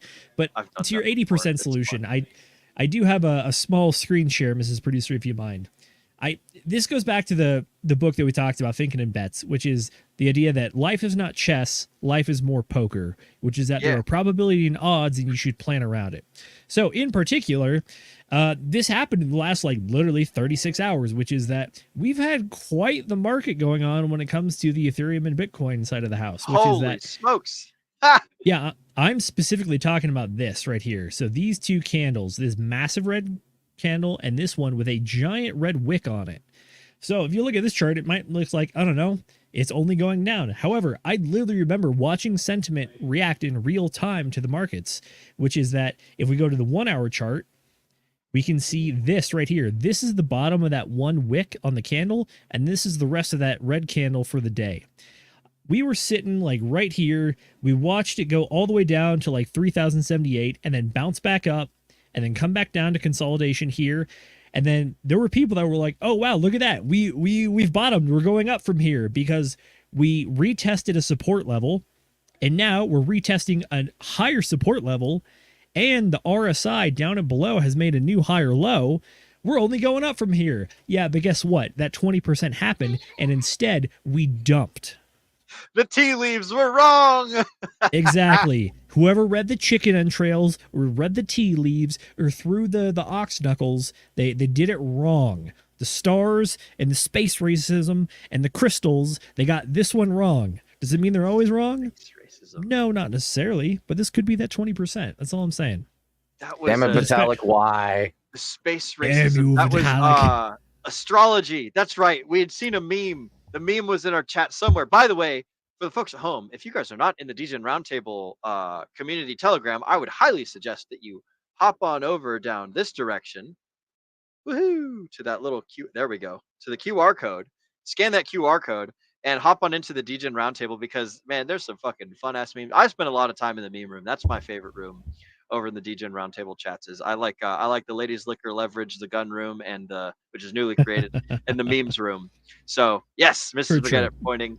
I'm gonna drop the link to that, by the way. But if you guys are not in the Telegram, go on over there now. The URL for that is t.me/DRT join now, and I am dropping that in the chats, so go ahead and look over to the side of the screen and you will see it there, and hop on in, and you guys can share in the same memes of us watching a dude make a joke about how all astrology is basically just girls being okay with space racism and all that stuff. So I like the astrology and the charts and the knuckles, and to tie it all back to the convo. There you go. If we get enough people inside the Pew Pew channel, I will post the video of me shooting the snowman filled with tannerite. That was a fun one. Oh, that'd be kick-ass, bro. Yeah, but That'd be other than kick-ass. that, the point of going down the chart rabbit hole was trying to prove the 80% rule, which is that if you try to live by collecting all the data before you make decisions, there's going to be a lot of times where you just miss the mark and you miss the opportunity because it passes you by because you're too focused in on collecting the data. So, specifically in a team environment, if you can, it's not saying that you require consensus on everything, but if you can get people willing to join you in the proposition you're trying to make, and have everyone be fully understanding of the downside and willing to accept the risk, I think that's where we see a lot of people succeed. Granted, there are some people that do fail because they roll the dice, but at the same time, risk comes with potential reward. And the same thing is very true in team settings. If you try to get everyone on the same page, you might end up being too late. I'll tell you what happens. Every single major reward comes with major risk, and people who take zero risk never get major reward. So it's like, Correct. like if you take risk, you might fail. You might be part of that, 80% that just goes like straight down the tubes. But if you like are able to, I don't know, plug up the drain and crawl back up the tube or something, a terrible analogy.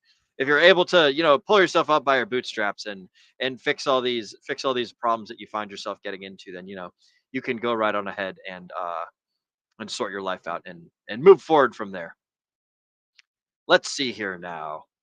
All right, so we have covered absence of trust, fear of conflict, lack of commitment, avoidance of accountability. That's pretty easy. Oh, actually, Hey, Will, I'm going to hit you with the word of the day. You ready for this? Ooh, I'm ready for this. Nebulous? In a word with nebulous responsibility, accountability is very difficult. Because if you're unable to pinpoint responsibility, it's very difficult to have accountability. AKA, if no one's responsible for a thing, no one is accountable for the thing. I've got something to That sounds tack like right the on. government. Yep. That's a different. That's more of a propaganda machine. But you're not wrong, Nate. But I've got something Nate, to add to the government says that, oh no, you told us to do a thing and we failed. The reason is you didn't give us enough power and enough tax dollars. Therefore, if you do, we'll totally get it right the next time. I swear. I swear. And then they package what is that? Is that cough cough? That's part of it. That's goddamn. That's part of it. Zenith, what was your initial statement? Was that like if we can't figure out who's responsible, then we can't be accountable? Correct. If no one is explicitly responsible, no one can explicitly be held accountable. Which is that it's the magical thing where when you go from a company of 2 people to 3 people, there's this random person that shows up who's magically responsible for 90% of all failures, which is they are named the employee not me. Because you don't know who it was. If it's only 2 of you and you fart in the elevator, if I didn't fart, I know he farted. But at the same time, it's the third person now. It's like, I don't know, one of them could lie about not farting. Same thing as a girl's business. You always blame the other person or something, man. So the tee off that I have for your if we don't know who's responsible, then we don't know who's accountable or anything is the extreme ownership principle of everyone's fucking accountable. Everyone's responsible. It's not that everyone is accountable, but the extreme ownership principle solves this dilemma explicitly. Because it's instead of just leaving it nebulous and just letting the investigators do their thing or someone else determine fault, it's one person willing to step up and plant that flag and say, yeah, this could be anybody, but I am choosing to be the one. Yep. So it's with the responsibility comes accountability, but with also that comes a degree of authority, which is that when you are willing to plant that flag and really step up, you're willing to make the change because you see that other people might not be willing to. So again, it comes back to the risk and reward. Are you willing to take the risk of failure to accept the reward of success? I've got a couple questions and we've got only a couple minutes left. So I'm gonna kind of shoot through these. I'm gonna skip the practical application, and then we're just gonna because the DGen Roundtable is so good at having attention to results, we're just gonna go ahead and skip over that one. But this is the final dysfunction. But there's some practical applications. So some of the questions for that was, could you apply the principles from this book to your current team? I would say that that's an important thing for people to be able to learn how to do. What are some obstacles you anticipate when trying to address the dysfunctions in your team? Can you think of specific action plans to tackle these dysfunctions? Blah, blah, blah. That's all practical application. You guys can look at that stuff in the Telegram chat if you want. But for reflection and future steps, what do you think, Zenith, Nate, and Mrs. McGettit, what do you think is the most helpful for teams addressing their dysfunctions? What is the best way for people to fix, and well, first to notice and then to fix their dysfunctions? And I'll open this up to anyone who wants to take it. Mr. Zenith, I see you're off mute, so I'm going to toss it to you first. Oh, okay. I was hoping to toss it to other people first, but my personal opinion, I think that step number 2 is the most important step.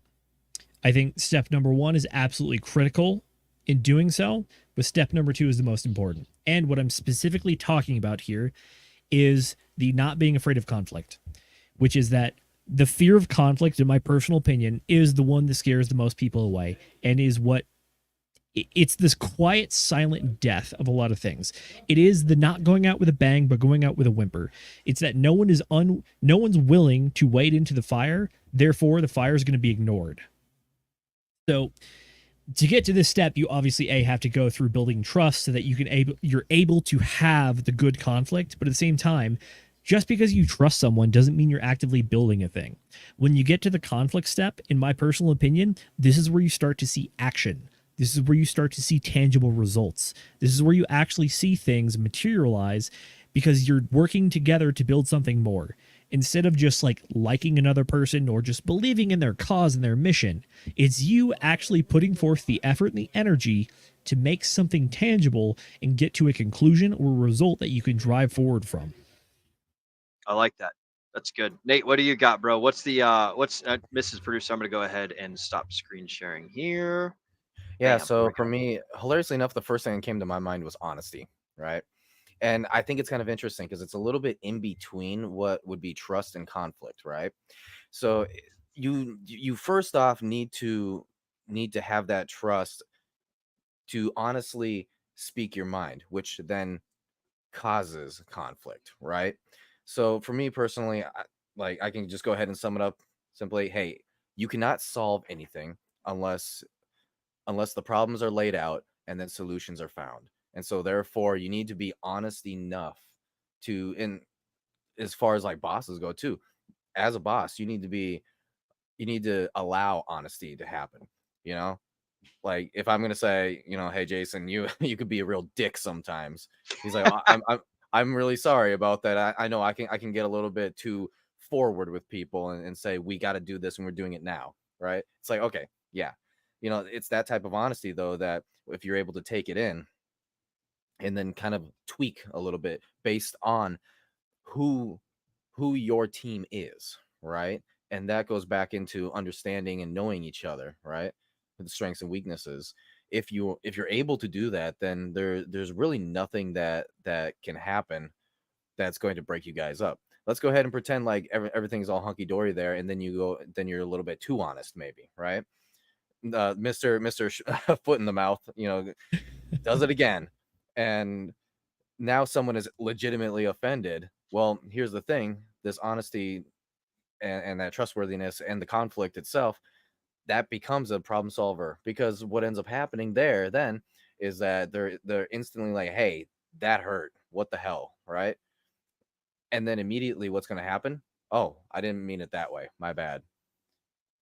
That right there, it's like it solves every single problem, and ultimately, because I mean we're freaking humans, right?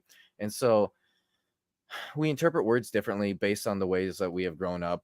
Some people may have like literal mental issues, right? Where it's like, they grew up with maybe like a problem because they had a bad childhood or something, and so they're instantly going to think or interpret words a certain way. And it's like, how did you end up with that interpretation? I have no idea. But that honesty to be able to be like, hey, this is what I interpreted. Oh, hell no. Where did that come from? This is what I was trying to. And then you can rephrase it to the point of like, now we understand. And these misconceptions or misconceptions end up being able to just formulate.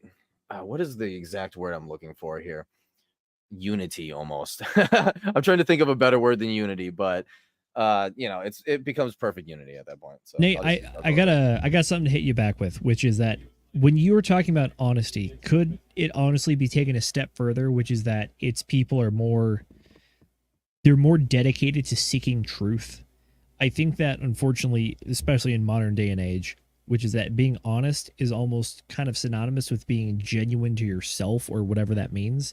But when you have people that are actually like seeking truth and are willing to try to find that singular objective truth, that is where you can get real honesty, where it's like people are like laying it all bare and they're willing to actually like hash it out and have discussions and not be offended by the bastard of a language that is English, where you have multiple definitions and forms of words for the same 4-letter word. Like, for example, think of the word haul, H-A-U-L. That could be a verb to haul something, as in like move it with your physical force, or it could be an object, like a noun, like a score, like I got a haul, like I robbed a bank and this is my haul. Like, that's the kind of crap that we have to deal with on a daily basis. So if you're less committed about being honest to yourself, but you're more committed to being honest about what the truth is, do you think that's worthwhile? I think it's the pointed direction, right? It is the reasoning, the motivation for it, right? I'm seeking truth, but why am I seeking the truth? And again, this goes right back to I'm going to trust you that we are heading the same direction. Okay, we're trying to get to the same place, the same finish line. So I'm going to truthfully tell you something that I think hinders it. And you're able to receive that and be like, I know they're not trying to hurt me or just be malicious. And so therefore, I'm going to take that feedback, and even though it might be impossible for me to completely change, but maybe I can tweak myself a little bit where it's a little bit easier, and I will let them know I will try and tweak, right? Tweak out. And and with that little bit of tweaking though, then that person who originally is like, okay, if you can just get a little bit better, I can put up with that just fine. And this is where we find that perfect middle ground, the ideal team player and the ideal team itself. I like it. Good stuff, Nate. Mrs. McGettit, do you have any thoughts on what are some things that like team members can do to identify their dysfunctions? I thought the question was what was like the first step. Oh, yeah, that question. Either question. Pick your poison. Well, I've been thinking about like, oh, this is the first step, and I've got this already. So when you threw that one at me, I'm like, oh crap. Okay, I guess I don't know what I'm saying anymore. I totally misremembered. That was on me. You go ahead and answer the correct question. Disregard your host, who is clearly paying attention to results. For me, it's definitely trust. I've gotten some very good examples from that same team that I mentioned earlier.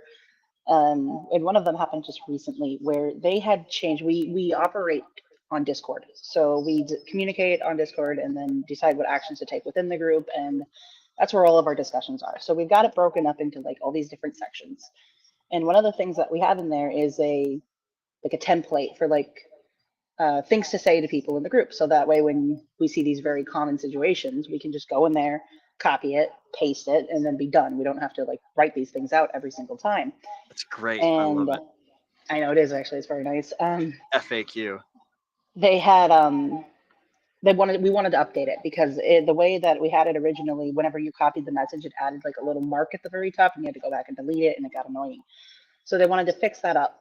And when they did that, it was something that had been in the works, but they went and they just like dropped it. They changed it all and went and fixed it.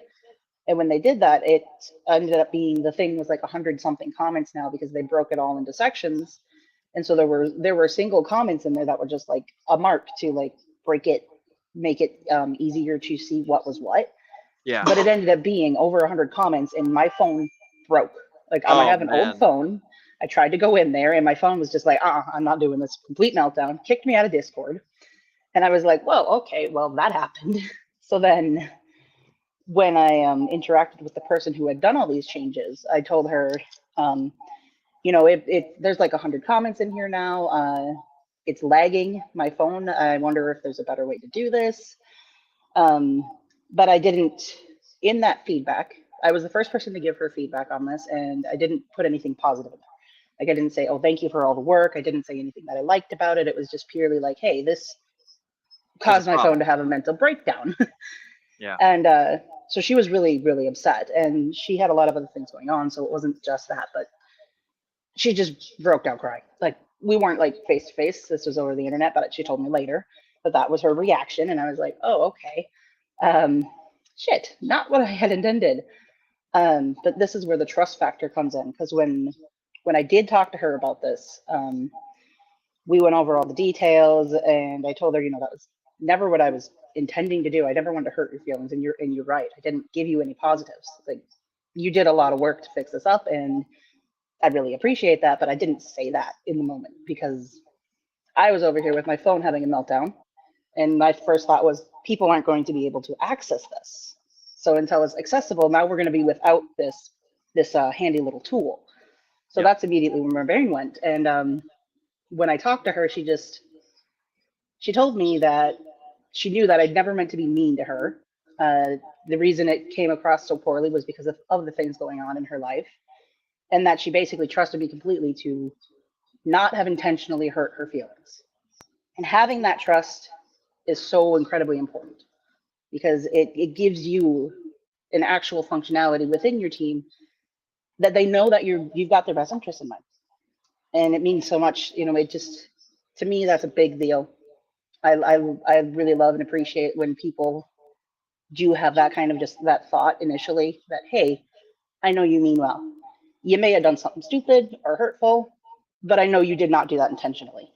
So there's my little story for why I think trust is definitely like the biggest one. Just having that initial understanding, and you always have that in mind that you know these people well enough to know their intentions, makes everything so much easier. Fuck yeah. Surround yourself with people that you trust and get rid of the ones that you don't trust. Old fashioned style with an L, a capital L. I don't know why when you did that hand movement, the first thing I thought of was we're going to go out back and take 10 paces and turn around. And I immediately went to Alexander Hamilton and Aaron Burr as well. So we're on the same page on that one. Yep. I was thinking, you know, we'll settle this with pistols. Duels at dawn, and hey, you know, then there will be a lot less untrustworthy people in the world. But anyways, speaking of there being a lot less untrusty people in the world, we've got a lot of trustworthy people here in the DGen Roundtable chat because we're way better than the rest of the world. And so I'm going to do one final and super duper thorough. Let me tell you guys, there is so much shit going on in the chat shoutouts right now, so we're going to go ahead and get to it because we got a lot of ground to cover. We have an entire one chat to shout out, and it's none other than our very favorite Chad Donner Schwanz. Hello, based fellow crypto bros and Mrs. Producer. Hello to you too, Mr. Chad Donner Schwanz. It's good to have you in the chats, bro. And it's good to have the rest of you guys. Whether you're catching us live or you're watching the replay, we love and adore you guys also very much. We would be doing this even if you guys weren't watching us, but the fact that y'all are here making it so much better and giving us like some good ass ideas to bounce off of each other and some kick ass conversation and lots of updates, man. Like I feel so loved and appreciated that you guys are here joining us on this fantastic journey of reading books and talking about our feelings. So thank you from the bottom of my heart, both personally and on behalf of the DGen Roundtable. We appreciate you guys so much. And with that, we're going to go ahead and move to closing. So final remarks, ladies and gentlemen, boys and girls, crypto degenerates, ducks and squirrels. We're going to go ahead and get our final thoughts on the book, and we're going to tell the folks at home where we can be found and what we have going on in the near future. Starting off with my co-host, Mr. Zenith. What did you think of the book? Do you think that this is a book for someone at the and go ahead and rate it like the scale of 1 hour to 10,000 hours as well? Is this a good book for a beginner? Is this a good book for an advanced person? What do you think? And where can the folks find you? What have you got going on in the near future, bro? Sure thing. I think that this is a 1,000 hours or less book. One of the beauties of the modern age and society at large is that we, as humans, work together in teams. Learning to work together as a team player and understanding where things go wrong is going to be immensely valuable to you. You don't have to operate at a C-suite level to get value out of this. There's a lot of principles that can be applied to your life outside of just operating a team, but largely this is a very good breakdown of how to operate as a team. And honestly, I think that these 5 dysfunctions are the main ones that teams are going to encounter. Everything else is more of a technicality in whatever field you're in. But at a base level, if you're not going to tackle these 5, you're probably not going anywhere in the first place. So I'll say that much. As far as what we got going on, check out the flagship show this Sunday. We're going to be talking about everything traditional finance. We did just have a Federal Reserve meeting, and they chose to not cut rates, so that has been going on. And also at the same time, the futures market for the next rate cut has been going absolutely wild. In the last 2 days, I have watched the betting market shift from entirely like 90% one way to 90% the other way. It's kind of a wild time. We're going to break down all that, and you guys... all that and more for you guys this Sunday, so check out that show. Other than that, you can catch me at Twitter or Instagram at ZenithDI. That is my handle. Go ahead and shoot me a DM, a tag, whatever you got on there. I like memes, I like ideas, and I just like DMs to chat and say, hey, whatever. So hit me up if you want to. Other than that, Nate, take it away, brother. Yeah, no, I completely agree with you. This book is absolutely fantastic. I mean, his writing style alone is something that I personally treasure. You know, starting off with a whole story, and the story has to do with the lessons that are actually in the book itself, and it just gives you a whole freaking thing, and it's like, wow, this is real world application, right? And then he's like, oh, by the way, yeah, here's here's all the facts and details about the whole idea of what I just told you in this story. So it is great. It's really good for someone like me. You know, I tend to, when I see numbers and stuff, and it's just like, I'm able to do A, you need to first go do B and stuff like that, I tend to glaze over. But if you put a story to it, I will definitely remember it a lot better. Overall, this is something that teams overall in any corporate setting, or even not even that, but even as like if you're a coach, right, you're definitely going to want to try and have your sports teams and everybody read through these, go through them all with extreme detail, and then act them out as well, you know. So that's all I gotta say about that. I am the Ascending Man, Nate McGettit with the DGen Roundtable, and yes, I am starting to pump out quite a bit of tweets as of late, and I'm just gonna try and provide as much value as possible. I've been kind of scouring the internet for little nuggets of fun little things here and there, just kind of piecing pieces of the puzzle together, trying to see what the hell's going on. Quite frankly, I got a little bit of a take that I think this dump has something to do with the classical Fed pivot crash being early, because the market feels like they should have already pivoted, and so that they're pricing it in right now. So I was talking on a Twitter Spaces earlier today about that. The guys were a whole bunch of people on the Pulse chain were freaking out about it, not understanding it. So I hopped in, and that started a conversation about that. But yes, you can find me at the Ascending Man 369 at x.com or Twitter, whatever you prefer to call it. Give me a follow. I am going to be pumping out as much valuable information as possible, and then also get into that damn Telegram, because that's where, like, if I have something super juicy, I'm putting it there, right? If I feel like, hey, like, you need to pay for this type of information, no, it's going straight to that community, right? So, and I do run across things like that every once in a while, where it's like super speculative, but if you're willing to take the bet, it might be huge gains for you. So, you know, take it as is, not financial advice, but yes, go give me a follow. And yeah, I guess I will pass it on over to the missus over there.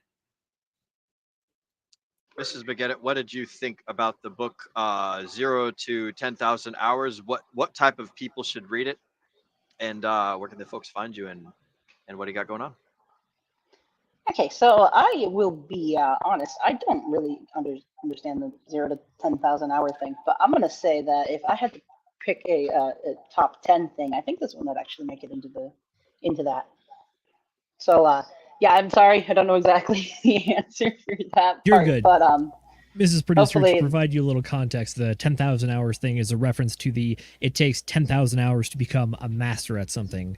So on the journey of knowing absolutely nothing to be an absolute master of whatever subject you want to be, where does it fall in that journey? Is it early, mid, late? That's kind of the question.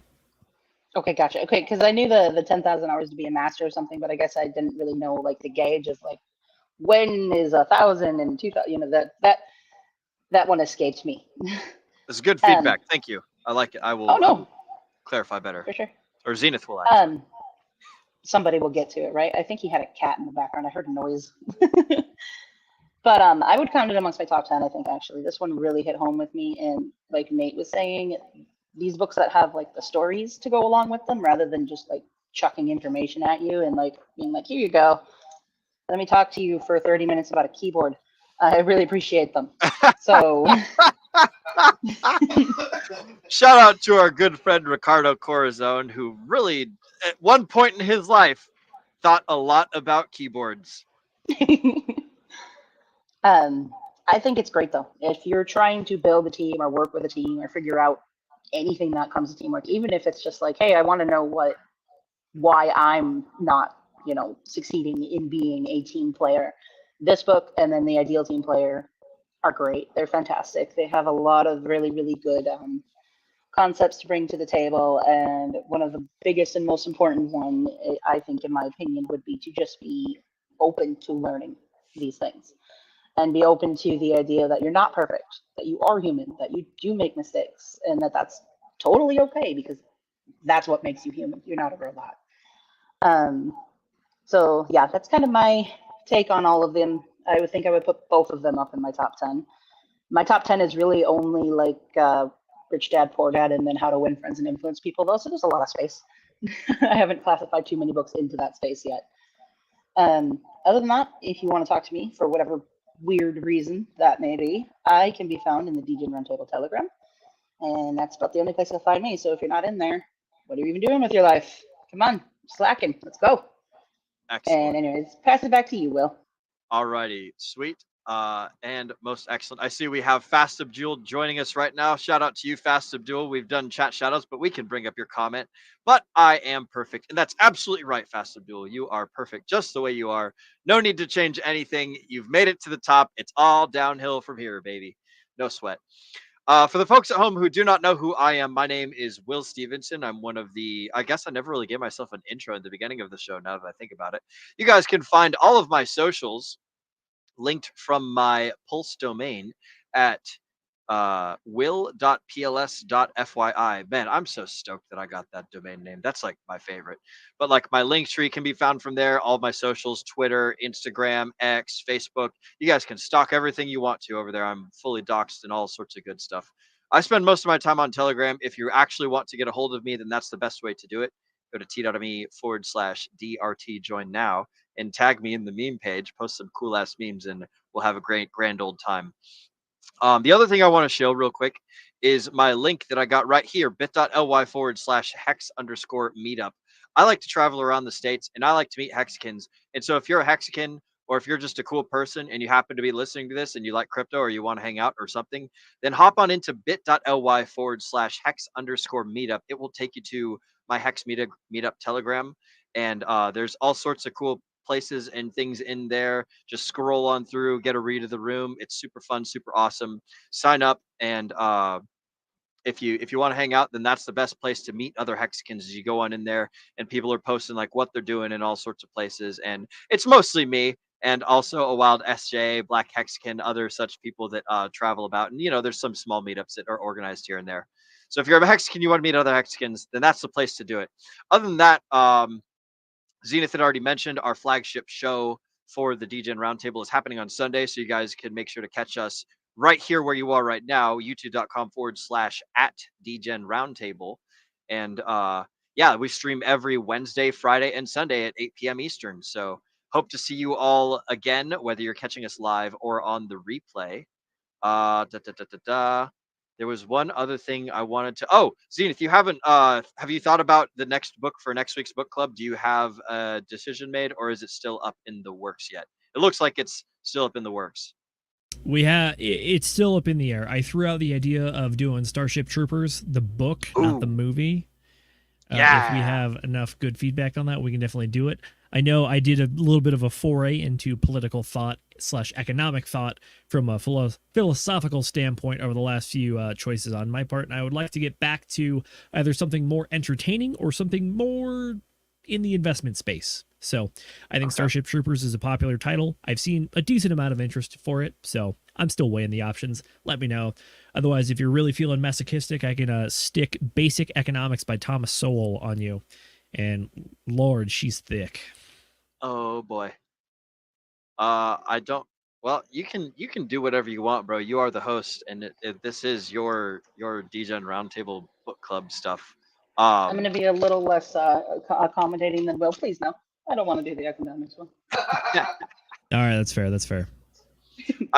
Whatever your decision is, Zenith. The book that I'm going to do 2 weeks from now is going to be the Toyota Way. That will be the next one that I'm covering. So that's not the Toyota Way. That's a dictionary. Sorry, I didn't expect you to say that. Ugh. That's the That's what economics one that he was mentioning. I want to basic economics. I guess we're doing it. All right. No. We're not That's not doing a guarantee. He's Oh, just showing you you're it's just thick. punishing us. All right, cool. This is going to be okay. more of a hobby thing, I think. Okay. I wanted to really quick before we move on here. I want to put this out there to kind of the community. I have started reading again Ender's Game, which is a book that I really wanted to do at some point on book club because I think it has some very good tie-ins when it comes to governmental type things and politics. I'm a little bit past halfway through, and I'm kind of starting to think it might not be as good of a fit as I kind of had thought when I was still trying to remember this. So just wanted to put it out there if anybody has any opinions that they'd like to share, or if you have any like ideas on like, hey, I think this fits really well, or you could go this direction with it. Because if I do it, this will be my first time hosting. So anybody wants to give feedback or thoughts on possibly doing Ender's Game at some point, I am all here for that. Again, you can catch me in the Telegram. I'll do it. Awesome. I'll do it with you. All right. I like this plan. This is good. We're making progress. All right, folks. So if you guys want to know what the next book is for next week, then you guys can follow us in the DGen Roundtable. Also, I guess, I should drop the book club Telegram, shouldn't I? That would be the responsible adult thing to do. All right, so I have copied it, and I am now pasting it down in the chats. If you guys want to see all these fantastic notes and all these chat GPT scripts that I pull up and I use for running the show whenever I'm hosting, or all the random notes that I type as I'm reading these books and things, you guys can go and check it out at t.me/DGen Book Club. And it's all one word over there. So that's what you guys can do if you wish to find out where that stuff is. And Mrs. Baguette, I presume that the something you wanted to mention was the Ender's Game comment. Yes, it was. All right, sweet, excellent. Well, with that, we're gonna go ahead, wrap up the show, ladies and gentlemen, boys and girls, crypto degenerates, ducks and squirrels. I want to thank you guys for joining us again. We know that time is your most valuable asset, and we appreciate you spending your most valuable assets here with us on the DGen Roundtable. Mrs. Producer, get that trigger finger ready, because I got to remind the folks at home to remember to DGen responsibly.